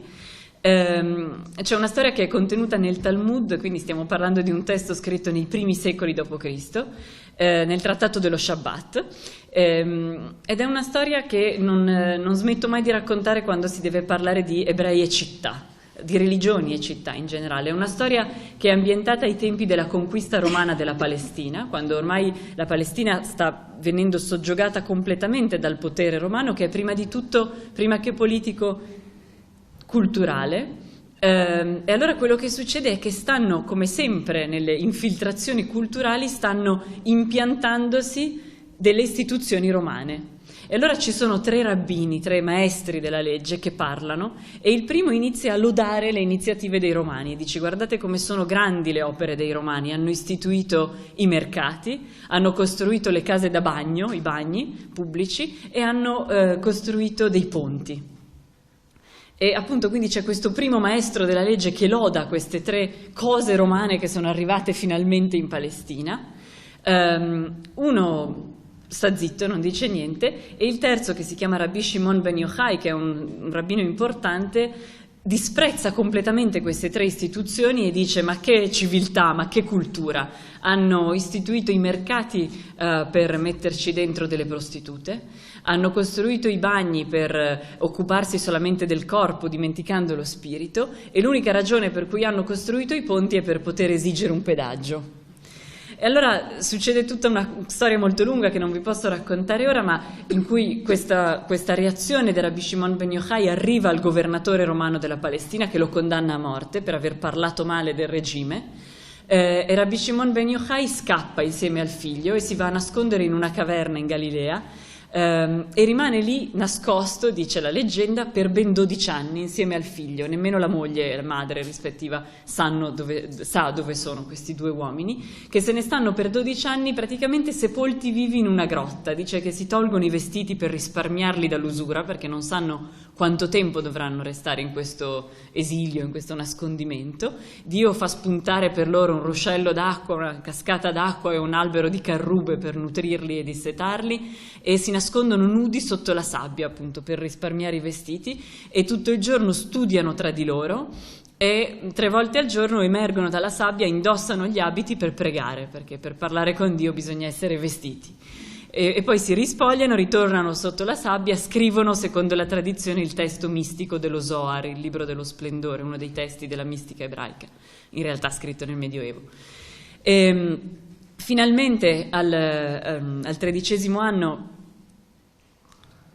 c'è un'amnistia, arriva il profeta Elia niente meno e comunica per vie indirette a questi due che il decreto è caduto e loro possono uscire da questa grotta. Escono, vedono dei contadini che fanno il loro normale lavoro di contadini, e tutto quello su cui posano gli occhi va a fuoco, cioè col loro sguardo bruciano il lavoro di questi contadini e dicono: guarda come questi si occupano delle necessità dell'ora e dimenticano lo spirito. Quindi tutto il giorno stanno lì a lavorare i campi e non pensano alle cose superiori. E allora esce una voce dal cielo, direttamente una voce divina, che dice: ma come, siete usciti dalla grotta, dalla vostra grotta, per distruggere il mio mondo? Tornatevene nella vostra grotta. Cioè, se non siete capaci di apprezzare l'importanza del lavoro manuale, di dargli dignità, di capire che è questa la vita degli umani, state pure lì voi due da soli a farvi le vostre cose. E rimangono altri 12 mesi nascosti in questa grotta, fino a quando sono loro, questa volta, non il profeta, a chiedere di uscire, e a quel punto sono pronti. Allora escono, il figlio, spesso i giovani sono più fanatici, e Lazar ancora ha questa brutta abitudine di guardare le cose e mandarle a fuoco, ma dice questo testo che tutto ciò che il figlio manda a fuoco il padre spegne, rasserena, finché al crepuscolo del venerdì, per questa ragione questa storia è inserita nel trattato sullo Shabbat, una sera al crepuscolo del venerdì vedono una persona anziana che corre con 2 rami di mirto in mano e si affretta verso la sua casa, e chiedono a questo signore: ma perché hai 2 rami di mirto, non te ne basta uno? E lui dice: sono per i 2 verbi dello Shabbat, ricorda e osserva, facevo accenno prima. Io voglio celebrare lo Shabbat con il massimo del suo splendore, quindi non mi accontento di un solo ramo, ma ne voglio portare 2. E allora, davanti a questa risposta, davanti alla dimostrazione di come anche qualcosa della natura, dei campi, possa servire a celebrare lo Shabbat, finalmente, dice il testo, le loro anime si acquietarono e smisero di mandare tutto a fuoco. Allora, così finisce il primo esilio di Rabbi Shimon ben Yochai, che finalmente ritorna alla città, è a Tiberiade che si svolge questa storia probabilmente, ritorna in città e viene accolto, gli vanno incontro il genero e altri, e immediatamente cosa fanno per ripulirlo dopo 13 anni nascosto nella sabbia? Lo portano in un bagno, e in questo bagno il genero inizia a lavargli la schiena, che è tutta ferita dalla sabbia, e vedendolo così ferito gli piange sulla schiena e lui dice: aia, mi fai male, non solo sono ferito, in più c'ho anche il sale delle lacrime che mi vanno su queste spalle arse. E il genero gli dice: ma io sono troppo triste di vederti così, perché un uomo così giusto come te deve aver sofferto in questa maniera. E Rabbi Shimon ben Yochai gli dice: no, tu sei fortunato perché mi puoi vedere così, perché se io non avessi passato questa esperienza non potrei ora insegnarti questa Torah, non potrei fornirti ora questo insegnamento. E qual è questo insegnamento? Il fatto che Rabbi Shimon ben Yochai ha imparato proprio sulla sua pelle, è il caso di dirlo, e con 13 anni di esilio, dello stare lontano da tutto, ha imparato che qualsiasi cosa, qualunque istituzione, può essere buona o cattiva, non esiste un mercato, un ponte, un bagno delle terme che è malvagio di per sé. Qualsiasi costruzione della società, delle persone che stanno insieme, è di per sé uno strumento, un veicolo, la cui bontà o malvagità dipende esclusivamente dall'uso che noi ne facciamo. E allora questa storia si conclude appunto con, da un lato, l'apprezzamento del lavoro della terra, quindi i prodotti agricoli che poi vanno nei mercati, una storia su un ponte che ora non vi posso raccontare perché è un appendice ulteriore, e un uomo che insegna Torah in un bagno. No? E quindi questa storia io l'ho portata oggi e con questo vorrei chiudere. Purtroppo si parla spesso agli assenti e qua io adesso mi accingo a farlo. Credo che davanti alle notizie degli ultimi giorni, le si sente, le si vede ovunque, sappiamo tutti che è stata posta la scorta a Liliana Segre, senatrice e sopravvissuta alla Shoah. Si parla tantissimo di rigurgito dell'antisemitismo, di paura, di appunto misure speciali di protezione che non pensavamo più dovessero essere necessarie. Allora io davanti a questo voglio parlare agli assenti, che in questo caso sono i membri della mia comunità, la comunità ebraica italiana, e dire che io credo che l'unica soluzione sia quella di andare nelle scuole e parlare con i don Giussani di turno, e parlare con la ragazza turca di turno, e parlare con le persone, stare insieme nei bagni, nei ponti e nei mercati, e che la reazione unica possibile che ci può salvare dall'antisemitismo e dalle intolleranze e dai pregiudizi in generale sia l'opposto di quello che troppo spesso avviene. E ripeto, voglio veramente portare qui purtroppo una critica ai miei correligionari soprattutto. Io non credo che la soluzione sia il chiudersi dentro con diffidenza, credo che la soluzione sia l'andare fuori, l'andare incontro, l'incontrarsi, il vedersi. Mi è quasi dispiaciuto il fatto che più di una persona durante il pranzo dello Shabbat di tutti, di oggi, sia venuto da me, da Manuel, e ci abbia detto: ma come è vista dalla vostra comunità questa vostra iniziativa che fate? Perché insomma molto spesso le nostre impressioni delle comunità ebraiche siano di grande chiusura. E allora come la vedono il fatto che voi state così all'aperto? E io l'unica risposta che ho potuto dare è quella da cui siamo partiti, che le persone poi sono uniche, ognuno trova la sua via. Allora io spero con la mia azione soprattutto di riuscire in questo momento a influenzare i miei. Insomma, sono più giovane della maggior parte di loro, però credo che ci sia una generazione di noi, o anche quella dopo ancora di noi, i 30-20 anni di oggi, che forse proprio perché non traumatizzati in prima o seconda persona dalla Shoah, forse sono in grado di superare questa cosa e capire che il dialogo si fa venendo fuori, venendosi incontro. Grazie.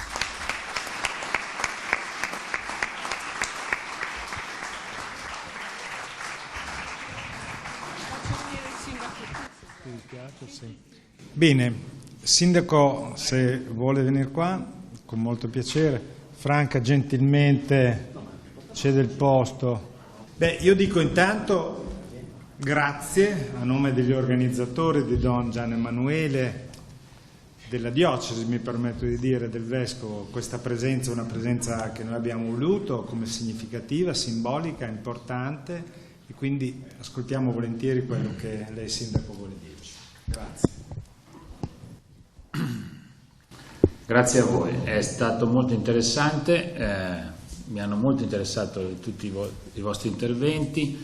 Io, come sapete, sono sindaco di Genova, sono anche sindaco della città metropolitana, quindi Chiavari è parte del nostro lavoro, anche se, adesso questo è un altro discorso che non voglio entrare, però sapete com'è difficile fare il sindaco di una città come Genova, figuriamoci se poi uno deve fare anche il sindaco della città metropolitana. Questo è un problemino che non dobbiamo risolvere oggi, ma sappiate che c'è. Comunque bisogna io faccio queste due cose. Io vorrei cominciare dicendo questo: è assolutamente assodato oramai da parte di tutti, da me lo è stato da tanto tempo, che la diversità è un valore. Nelle aziende si lavora con team di persone che vengono sempre da posti diversi, non si mette mai un team di persone tutte uguali, perché vuol dire che il sistema non funziona. La diversità è un valore.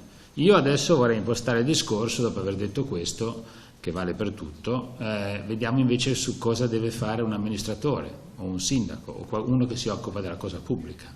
Come deve affrontare il discorso della diversità? Beh, intanto cominciamo a dire, prima cosa, è un valore, anche qui. Cioè la diversità, avere in città persone che vengono da diverse culture, diverse religioni, diverse educazioni e diversi usi e costumi è un valore. Potete pensare alle ricadute, scusate se vado sul venale, economiche di questo discorso, alle ricadute professionali di questo discorso, alle ricadute scientifiche di questo discorso. Quando ci sono tante persone che vengono da culture diverse, tutto il sistema si arricchisce. Quindi per una città è una componente fondamentale. Genova dal punto di vista storico, voi sapete anche perché, dovendo lavorare sul mare, è sempre stata estremamente aperta. È una città estremamente aperta a tutte le culture e se volete vi do un paio di esempi, non di più, se no perdiamo troppo tempo. Però sin dal 1200 a Genova tutti quelli che rimanevano in porto, le navi che rimanevano in porto e che non avevano più da mangiare, a loro veniva offerto il pasto gratuitamente dai cittadini genovesi, perché non volevano che ci fosse un cattivo ricordo del porto di Genova.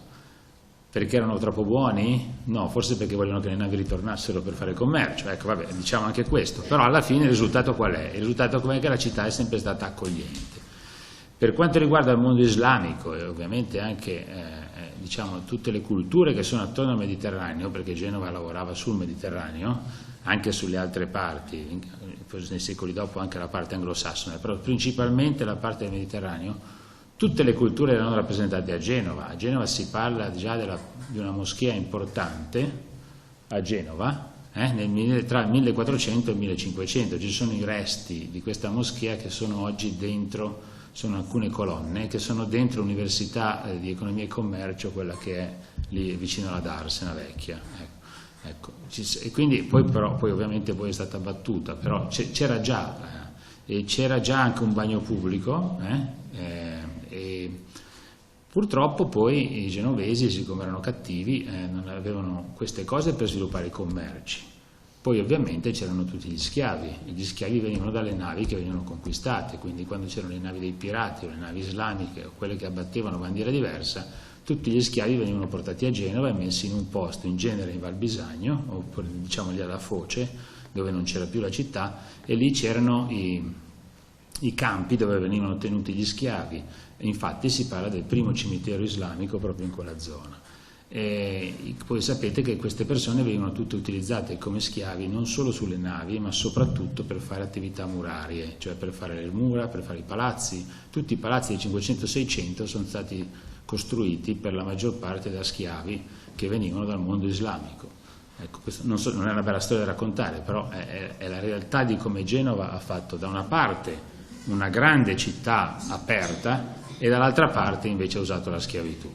Non so se sapete, vi dico solo quest'ultima cosa, tra Palazzo Tursi e Palazzo Lomellini, Tursi dove c'è il comune, Palazzo Lomellini e il Palazzo di fianco, in via Garibaldi, c'è una torre, ditemi se sbaglio la parola, ma una torre del Muezzin fatta diciamo dalla casa Lomellini a quell'epoca, perché aveva un business, aveva molto mercato con loro, e quando venivano gli ospiti a Genova, ospitati nei palazzi dei Rolli eccetera, la torre serviva per questo. Quindi poi se volete aggiungo, c'è l'Albergo dei Poveri a Genova, c'è il Massuero dove si ospitavano le persone gratuitamente per passare la notte. Queste cose non ce le hanno le altre città e non ce le hanno a quei tempi, no? Da quando è stato fatto l'Albergo dei Poveri. Quindi Genova ha veramente una storia di apertura, di rispetto per tutte le culture e ovviamente di sapersi interfacciare con tutti gli altri mondi. Ora, dal punto di vista, veniamo ai giorni d'oggi, dal punto di vista di un amministratore, cioè di chi deve gestire la città, ho detto che le culture sono una ricchezza e questo deve rimanere lì ben presente, perché poi invece, no, non dico invece, perché poi in aggiunta la diversità di culture, di usi e costumi e quindi anche di religioni, perché non c'è solo la diversità di religione, ci sono gli usi e costumi che vanno pesantemente a influenzare i comportamenti, quindi diciamo la diversità di comportamenti alla fine crea delle situazioni di tensione e allora l'amministratore deve essere in grado di gestire e trovare il sistema per avere la minor tensione possibile nel pieno rispetto di tutte le culture, perché queste, come ho già detto prima, sono una ricchezza.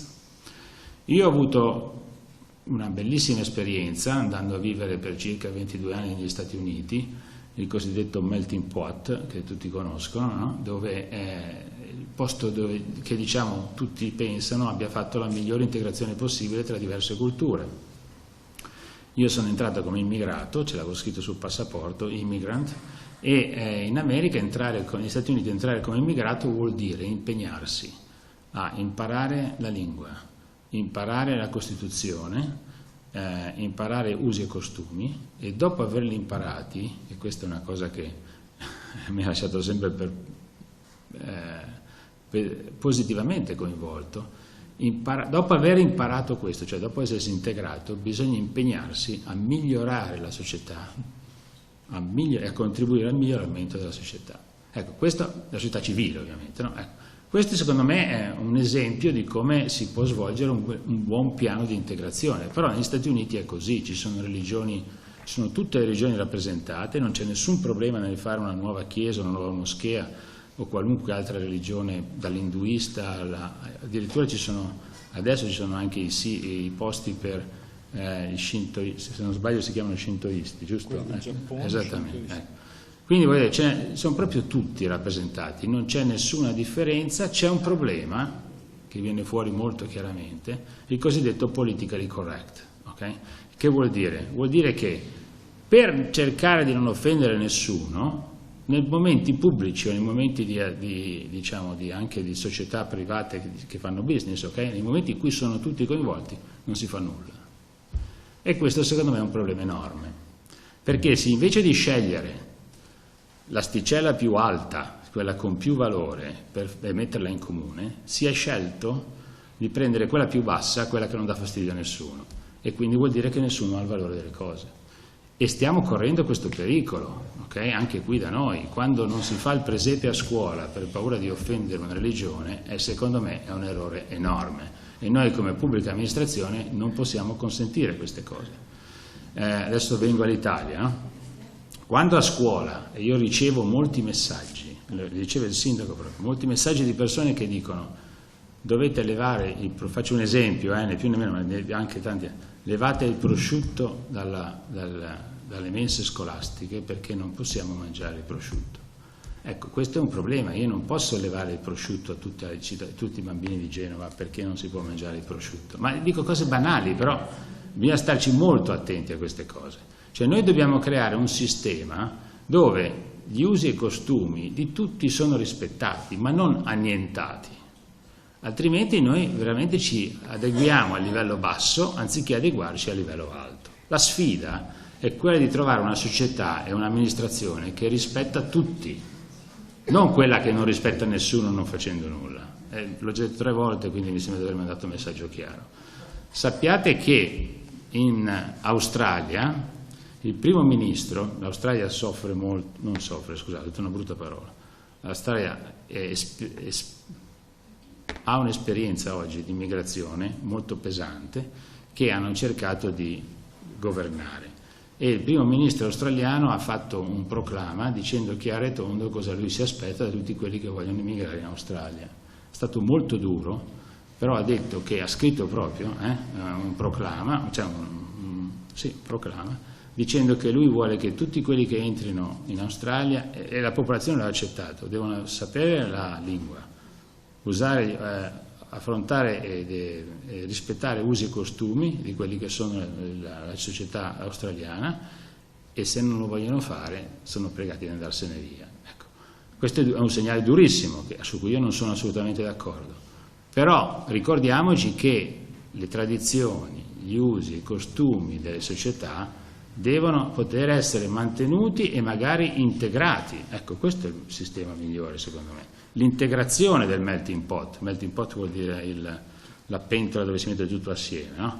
Non si può, quando si fa il minestrone, parliamo di roba genovese, non è che si annullano tutti i gusti, si integrano tutti i gusti e magari si aggiunge alla fine il tocco di pesto, dico bene o no? Si aggiunge il tocco di pesto alla fine per far sì che questi vengano ancora migliori. L'errore enorme quando si affrontano queste cose è cercare di un qualcosa di comune che va bene a tutti, allora viene il brodino, okay? Il brodino senza neanche, non c'è più nessun sapore. Scusate questo paragone, ma secondo me è l'errore, è il pericolo che noi abbiamo oggi.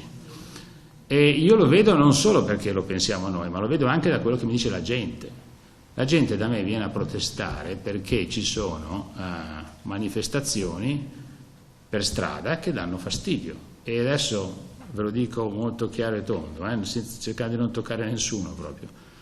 A Genova abbiamo le cosiddette pseudo-moschee, ci sono posti dove gli islamici vanno a pregare, e queste sono rumorose, anche perché sono a certi orari, e ci sono cittadini che si lamentano. Ci sono cittadini che si lamentano nelle processioni. Quando facciamo la processione del Corpus Domini o quella di San Giovanni, io ricevo regolarmente messaggi di cittadini che dicono non potete bloccare le strade, queste cose non devono succedere e così via, eccetera. Quindi io ricevo lamentele da tutti, però ricevo anche proposte da tutti che dicono facciamo le cose, facciamo la processione invitando anche le altre religioni, ad esempio, facciamo questi luoghi civici dove si può andare a fare manifestazioni in comune, che io non posso definire moschee perché non lo sono, non posso definire nemmeno chiese perché non lo sono, però sono posti di aggregazione che tutti possono usare. Ecco, c'è la volontà anche da parte dei cittadini di creare un sistema in cui, non voglio dire tutti sono contenti, ma perlomeno tutti si sentono arricchiti, ecco, dove tutti si sentono arricchiti. Oggi la società civile delle città vuole che tutti siano arricchiti, che vivere in città sia un arricchimento di qualità di vita. E questo vale per le religioni, vale per gli usi e costumi, vale per la ricaduta economica, vale per la scuola, vale per il tempo libero e alla fine vale anche per la cultura, che è quel sistema che poi gestisce i nostri comportamenti. I nostri comportamenti derivano dalla cultura e la nostra cultura è una cultura fatta da quello che ci hanno insegnato, dagli input che riceviamo, e noi come amministrazione vogliamo che la cultura della città continui sempre più a crescere, cioè vogliamo alzare il livello della cultura per lasciare il mondo un pochino migliore di come l'abbiamo avuto, che è alla fine la missione dell'amministratore, che vuole lasciare la sua città migliore di come l'ha trovata. Se tutti facessero così, noi veramente avremo le nostre città che diventano sempre più belle, sempre più interessanti e sempre più vivibili. Concludo dicendo una cosa: mi sarebbe piaciuto molto sentire la storia del ponte, visto che io di ponti ne sto facendo uno molto importante. magari poi me la racconta, ok? A me interesserebbe sapere la storia del ponte. Comunque poi la facciamo dire. E comunque, a parte il ponte, io voglio dire che il ponte invece è stata una lezione per tutti. Cosa voglio dire questo? Le diversità che dicevo prima, no? Tra le religioni, le culture, eccetera, sono anche quelle che vengono definite politiche, ovvero sia quelli di destra, quelli di sinistra, di centro, sopra, sotto. Tanto non esistono più destra e sinistra, penso io, quindi insomma, però cerchiamo sempre di scontrarci l'un con l'altro. Ecco. È successa una tragedia a Genova. Direi il giorno dopo, nel pomeriggio stesso, dopo un po' di panico, la città si è veramente riunita. La città ha trovato la forza, come Genova ha fatto tante volte in passato, ha trovato la forza di riunirsi, di stare tutti assieme, di capire che l'obiettivo da raggiungere, cioè rimettere a posto la città, era più importante degli obiettivi personali di ciascuno. E a quel punto si è vista veramente il legame che c'è tra le persone quando c'è un obiettivo prioritario. E allora le differenze politiche non c'erano più, tutti quanti abbiamo lavorato assieme, le amministrazioni tutte concordi. Ve ne dico una ora, adesso spero che non ci sia nessuno qua, ma gli imprenditori che lavorano in porto a Genova, che sapete sono famosi per essere estremamente litigiosi, ecco, non hanno mai, trovarne due che lavorano assieme, non ho detto religiosi, ho detto litigiosi, magari sono anche religiosi, non lo so, però sono certamente litigiosi, hanno una storia di questo. Bene, in 2 giorni hanno dato 5.000 metri quadri ciascuno della loro concessione, quindi vuol dire poter guadagnare di meno, 5.000 metri quadri ciascuno per poter fare la strada dentro il porto, quella è la famosa strada della Superba, che ha consentito ai camion di passare e di levare il traffico dalla strada. In 2 giorni, cosa che non era successa per anni. Ecco, la città, cosa voglio dire? Si è riunita attorno a un obiettivo comune, perché è arrivato questo grande messaggio e Genova ha dato una forza, una prova di forza incredibile. Ecco, si possono fare queste cose, si può riunirsi tutti assieme. certamente non ci vorrebbe una tragedia. Ecco, dobbiamo cercare di farlo anche quando ci sono le condizioni buone, quando lo possiamo fare per migliorare il sistema. Questo è l'augurio che faccio a tutti voi, a tutti noi e a tutti quelli, e tutto quello che dobbiamo fare per avere una città e una convivenza tutti assieme sempre migliore. Grazie a tutti. Buon lavoro. Adesso però me la raccontate quello che No, abbiamo ancora 10 minuti e li sfrutteremo tutti. Intanto grazie, grazie davvero. Io mi permetto prima, allora ha chiesto la parola il padre Claudio per una puntualizzazione. Io faccio solo due chiose rispetto al discorso che ho apprezzato molto, franco e chiaro del sindaco. Io non sono di qua, ma devo dire che mi pare estremamente chiaro. Due considerazioni, una sul modello di laicità. Io personalmente, io faccio il teologo a Bologna, insegno alla facoltà teologica dell'Emilia Romagna. Io mi trovo perfettamente in linea col suo discorso del rischio di una laicità in perdita. C'è chi la chiama laicità per addizione, laicità aperta, laicità... Comunque bisogna andare in un altro tipo di modello, in cui la pluralità è un arricchimento. Ne mettiamo un in più, semmai, di simboli, adesso non entro nel merito, ma un simbolo in più, due simboli in più, non uno in meno. Togliere il presepe è un errore clamoroso dal punto di vista di chi è autoctono e dal punto di vista di chi non lo è.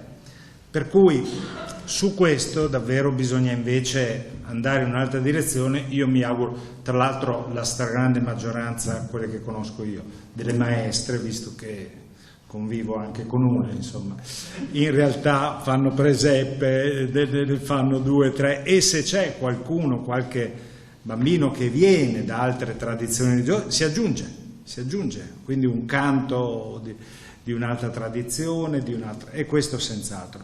Ecco, rispetto all'altro discorso dei luoghi di culto e dei fastidi, che è un problema serio. Adesso io non so se inserire tutto questo nella logica del mugugno, per cui voi avete una certa conoscenza, sì, una certa fama, e quindi mi fermo lì, perché ormai in realtà avete influenzato tutta l'Italia, siamo tutti, è tutto un mugugno. Ecco, però volevo soltanto ricordare una piccola esperienza che qualche anno fa abbiamo fatto in un paese in realtà molto più piccolo, e questo lo sottolineo perché è chiaro che è un'altra dinamica, Novellara, in provincia di Reggio, dove le feste religiose, insieme alle comunità religiose, sono state colte come occasione di promozione di cittadinanza collettiva. E quindi con la comunità cinese, con quella musulmana, con la cattolica naturalmente, con la parrocchia, con quella ortodossa, con quella sikh, insieme, invitando da parte del sindaco tutta la cittadinanza in uno spazio, e si è raccontato di cosa si tratta, perché spesso alcune chiusure sono legate anche alla non conoscenza, all'ignoranza. Quindi lo spazio del pubblico è un problema, ma può diventare un'occasione, però bisogna lavorarci, perché per tutto questo occorre tempo, occorre pazienza. Un intervento? Se è una cosa breve, prego. Quello che ha detto il sindaco Bucci, che io, pur non essendo religioso, pur non essendo credente, se tolgono il crocifisso mi sento offeso, perché io riconosco che la mia cultura è giudaico-cristiana, c'è niente da fare, anche se riconosco che l'Islam è stato ed è una grandissima cultura, una grandissima religione. Pensiamo solo che quando nel Medioevo i cristiani perseguitavano gli ebrei nella maniera più brutale, gli islamici li difendevano gli ebrei e li trattavano benissimo, sono sempre d'accordo. Quindi ecco, volevo dire questa cosa qua. Però la mia cultura, anche se non sono credente, la mia cultura è giudaico-cristiana, quindi il crocifisso per me è importante. Grazie. Allora, ci sono interventi, chiedo a tutti la stringatezza, perché questo ci aiuta a capire meglio e a seguire meglio.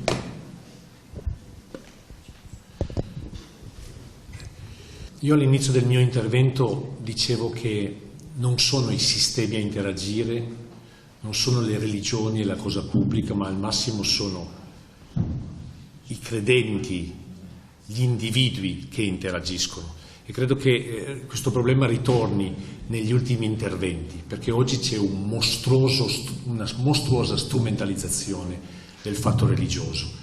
Sulla scena politica è volgare, direi, estremamente spinta, dura. Si fa della identità religiosa un rimandello di fatto per fare un distinguo al cuore delle società stesse e di fatto togliendo le premesse possibili di quello che è l'incontro degli uomini e delle donne che sono chiamati a costruire insieme un vivere insieme. Abbiamo parlato e si è insistito molto sull'importanza del riconoscimento dell'altro.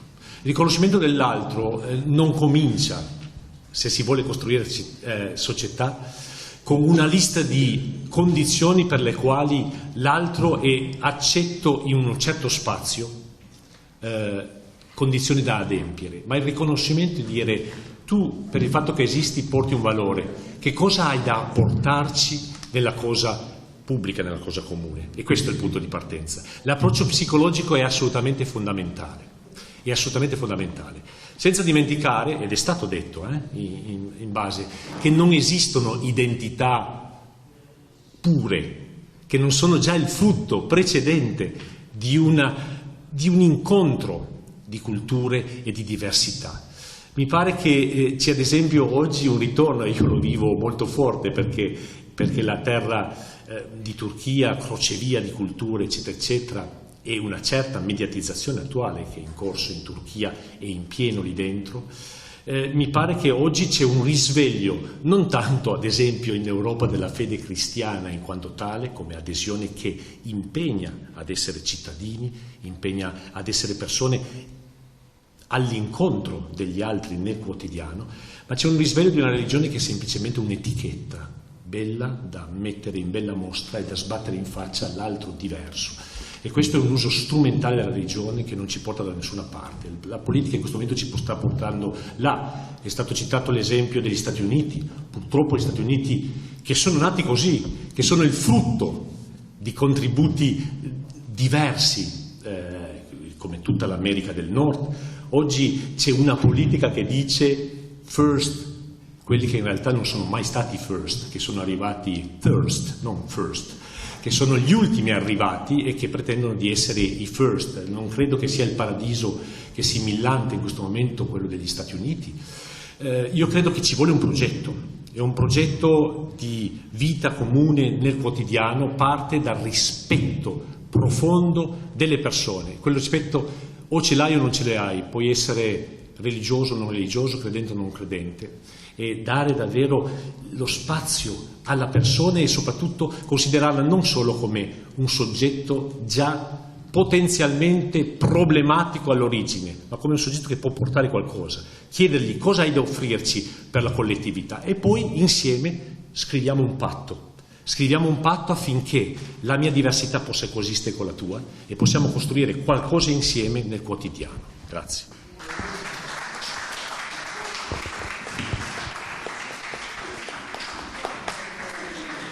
Brunetto, facciamo autogestione, mi passo la parola. Sì, vai.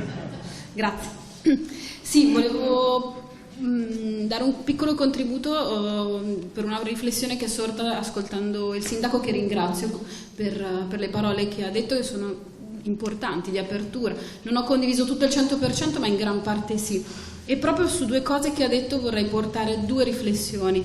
Quella del luoghi rumorosi e rispetto al crocifisso del presepe. Innanzitutto la storia del presepe. Da chi pensate nasca questa richiesta di togliere crocifissi e presepi? Non dai musulmani.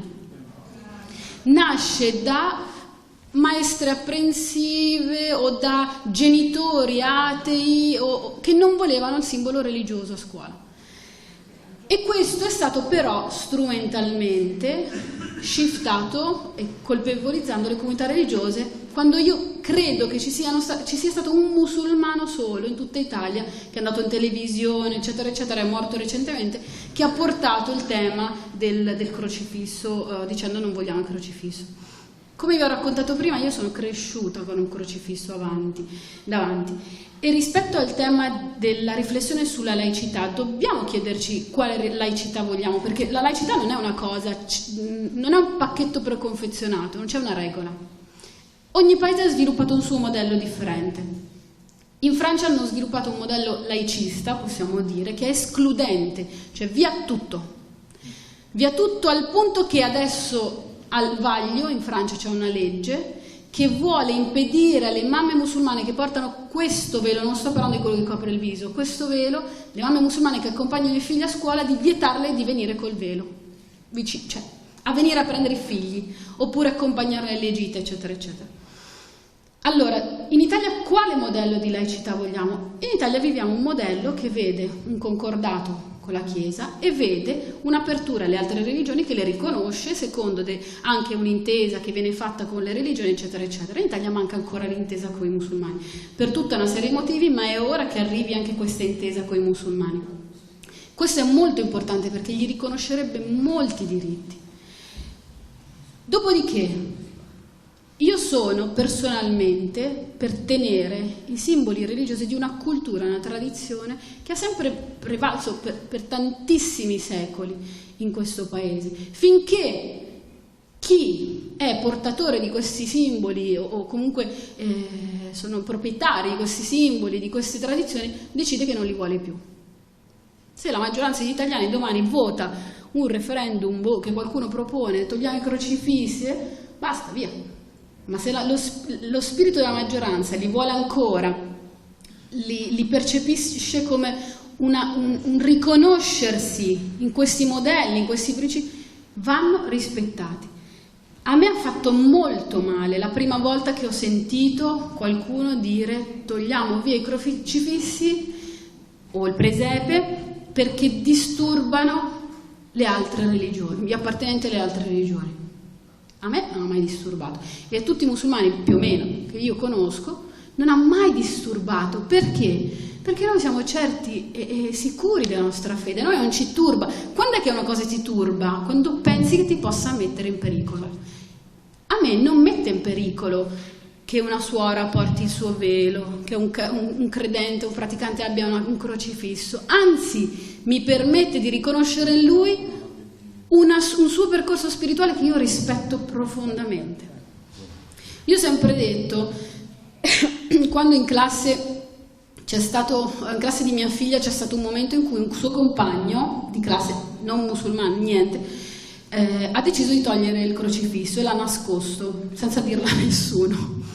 E l'hanno cercato per mesi e non si sa dove fosse sparito questo crocifisso. Un giorno il ragazzo ha confessato, ha detto che lui non lo voleva perché gli dava fastidio.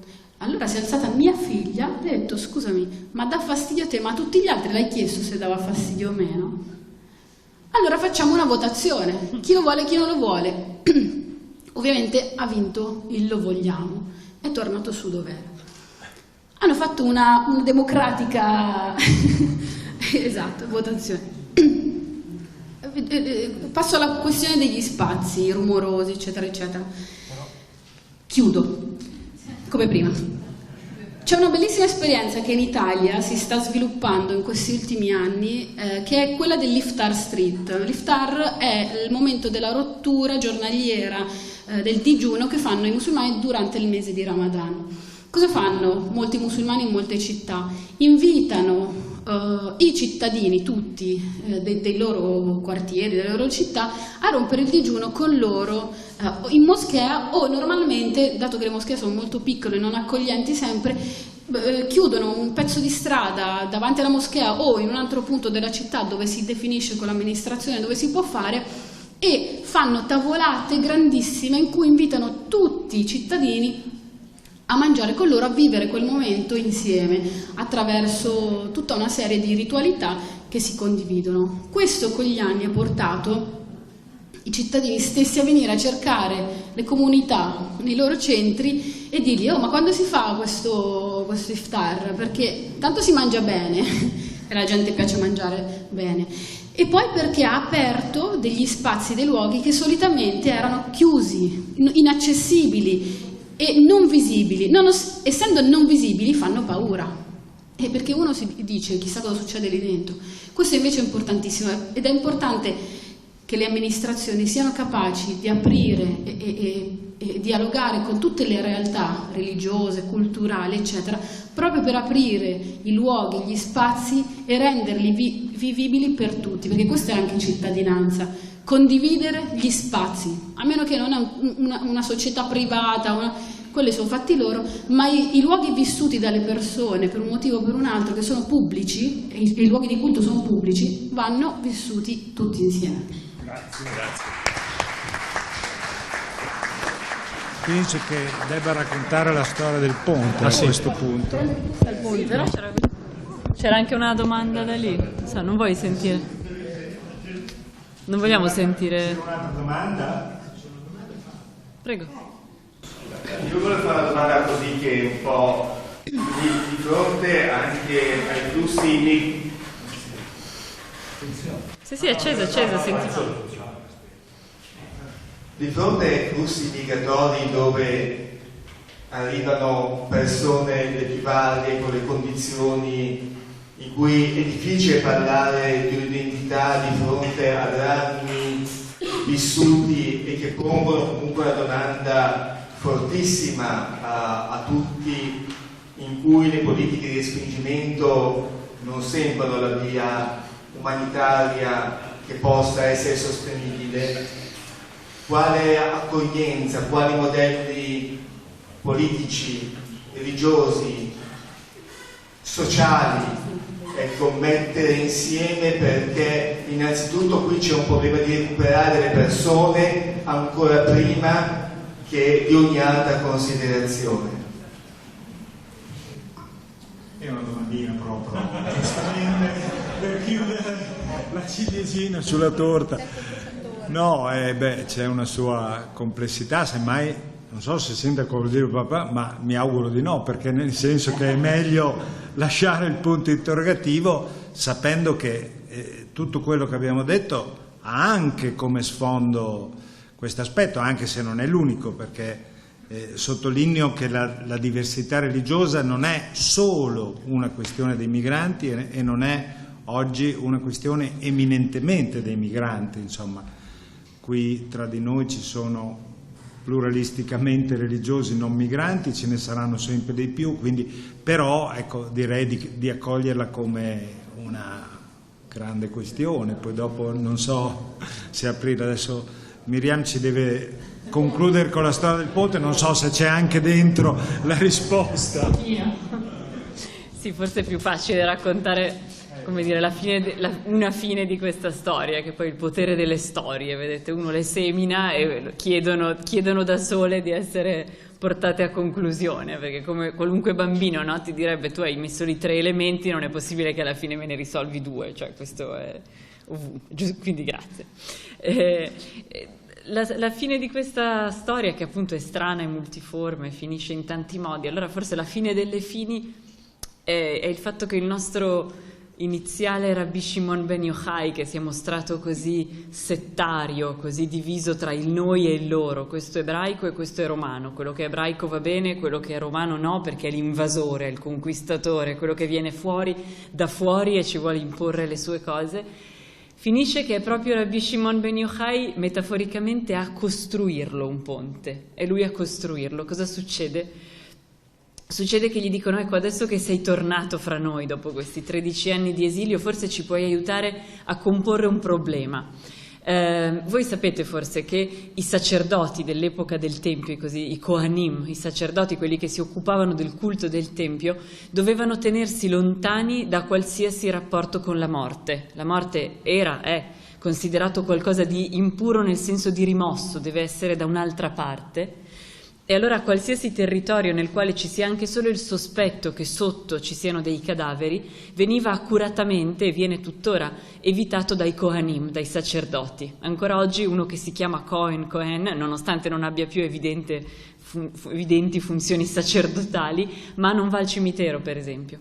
Allora, in quell'epoca in cui invece questa cosa era ancora proprio di pregnanza pratica, i Kohanim, i sacerdoti, facevano un lungo giro per evitare un territorio nel quale non c'era la certezza, ma soltanto il sospetto che una volta fossero stati sepolti dei morti.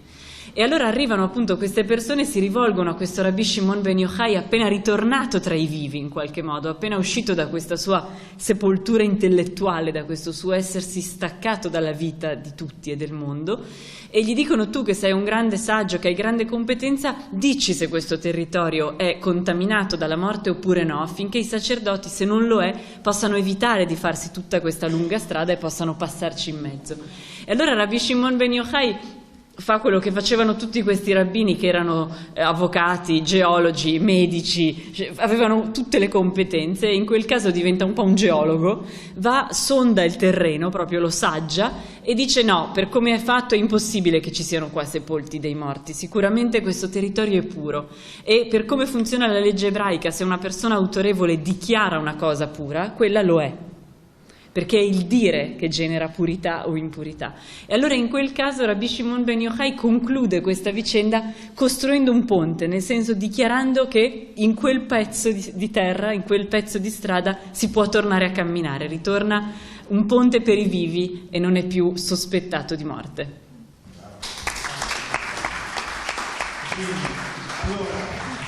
Pur non avendo dato risposta a tutto, però insomma, ci sono molte piste arricchenti. La conclusione non può che essere del Vescovo Alberto, che è il padrone di casa, che ci ha ospitato da stamattina e che ringraziamo di cuore per la disponibilità e per la lungimiranza di questo. Gli facciamo anche un applauso mentre si avvicina.